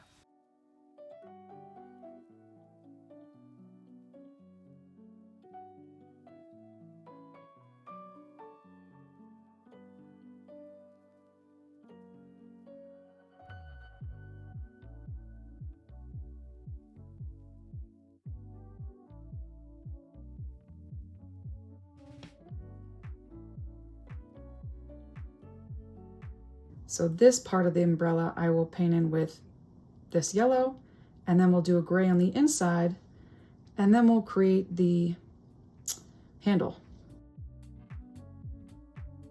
And we'll have to probably add 2 coats, so I'm going to leave it at that, and then mix up a gray. So I'll just go in with black. Oh, that is not black. I'm going to go in with black and lots of white with my size 1 round brush. And I'm going to paint over that yellow, that drawing that we used. The yellow that I used to draw it.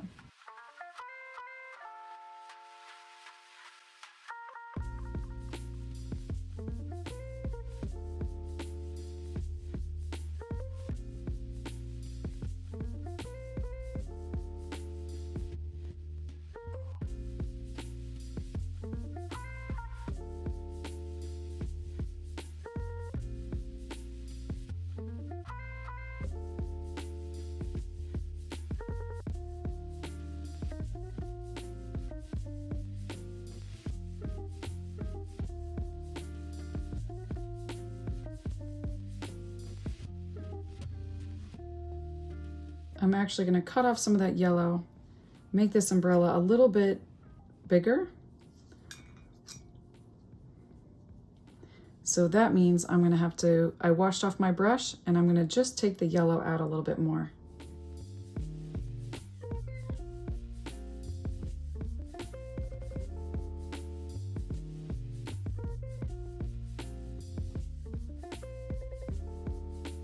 So I'm going to make the handle here. All right, I'm going to make the handle here, but I also want a little bit of the point, okay? The top of that handle sticking out from the top of the umbrella.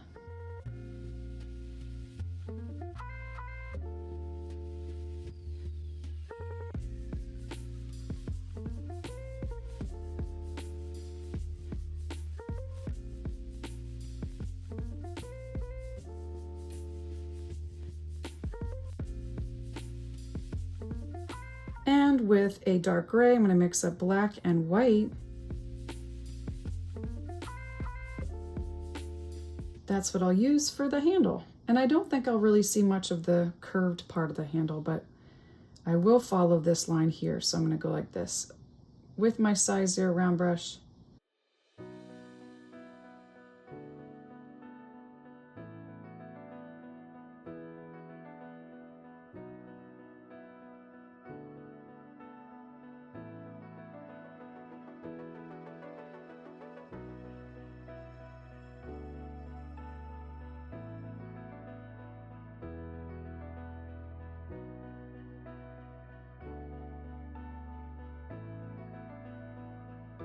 It's even gonna fill up with rain. I could probably add some more raindrops inside of that, but I'm gonna go back to my raw umber and black to paint over some of that blue and just reshape the bottom of this umbrella, or I guess the top of the umbrella.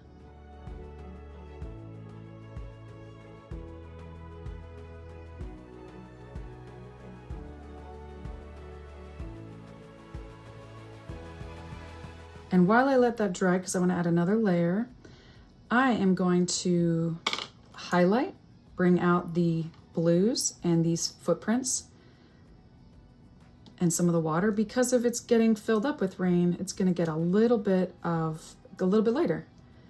So I'm going to go add with my size 0 spot brush. I'm going to mix that up again that we were using for the rain.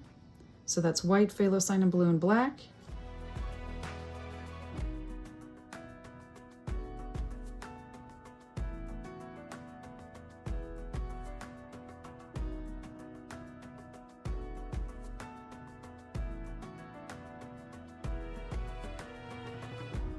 That's a little on the dark side, a little too light.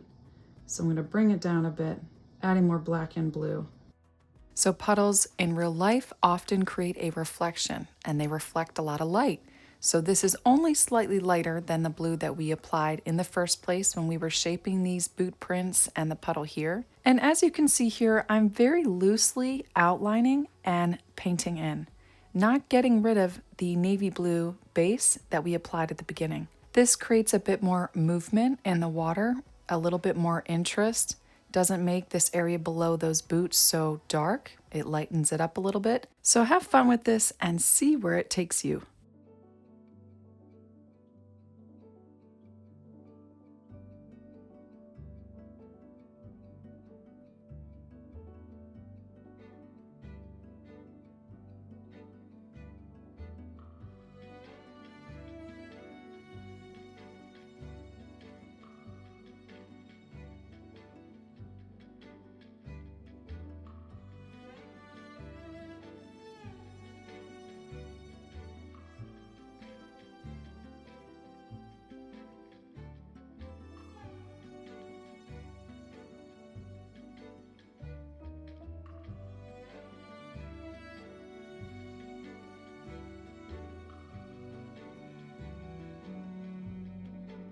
I'm going to mix up some more of my yellow, but adding in a bit more cadmium yellow.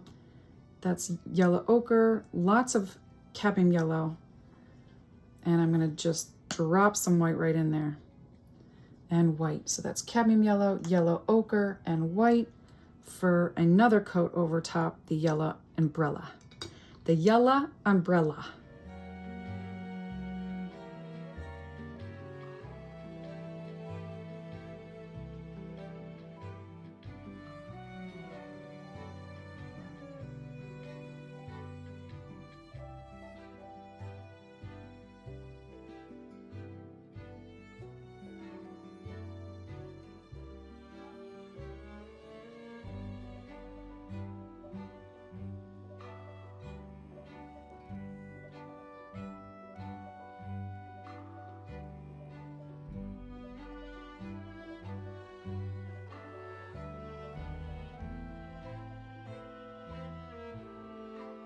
I actually kind of like the yellow outline around the top.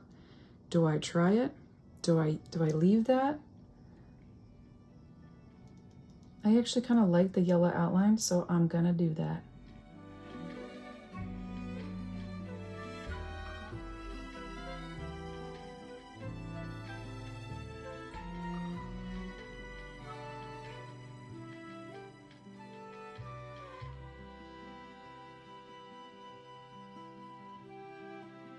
I'm going to switch brushes so that I can add a nice flat layer over top this umbrella. So I'm going to go to my size 6 flat brush.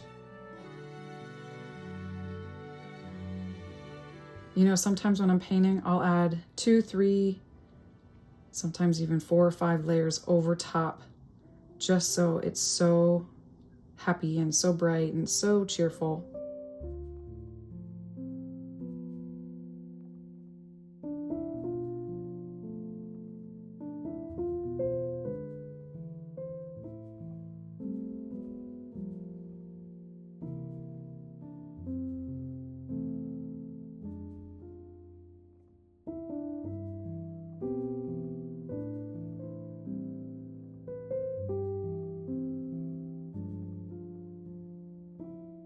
And then I'll go back over with my dark gray over top this handle.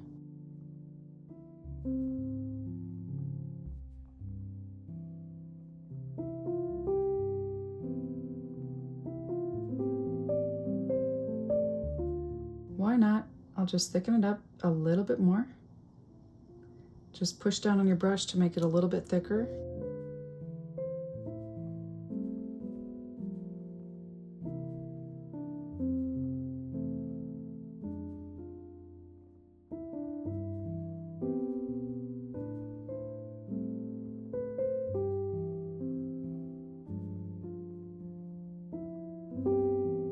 All right, creatives, so we actually have 2 more steps. One, not even being anything to do with painting, but something we will do in our journals, our reflections. So the last step is simply creating our navy blue again, slightly lighter, where we add raindrops around the umbrella and inside the umbrella, if you want. That's what I'm doing and mixing up right now, just a navy blue with a bit more white, and with my spot brush, I'm going to create those raindrops again. But once you've finally completed this piece, I want you to write these 2 reflections down in your journal, the response, without judgment. 1, what thoughts and feelings came up that you noticed during the creation process? If you painted this over a couple days, just try and remember back to when you first started, or in the middle, or towards the end, how you felt. And the last reflection, noticing the elements or maybe the small tweaks that you made and how it looks different from mine. Why did you add those elements? Why did you use those colors? Maybe you added some trees in the background, or the goose wearing tennis shoes, or a hat. Or maybe every step, everything that I added hit home for you and really resonated with the prompt, dancing in the rain. Take some time to reflect on this and write it down. Always write it down. You can track your progress over time and even see the changes in your paintings. Creatives, thank you so much for watching. If this blessed you, be sure to like, subscribe, and share with somebody who is also struggling with anxiety, depression, or addiction. And if you want to share your progress and or this final painting, an image of it, I encourage you to do that in the community on Facebook. I have linked down below. I really, really hope to see you in the next painting tutorial. Thanks for watching. Bye.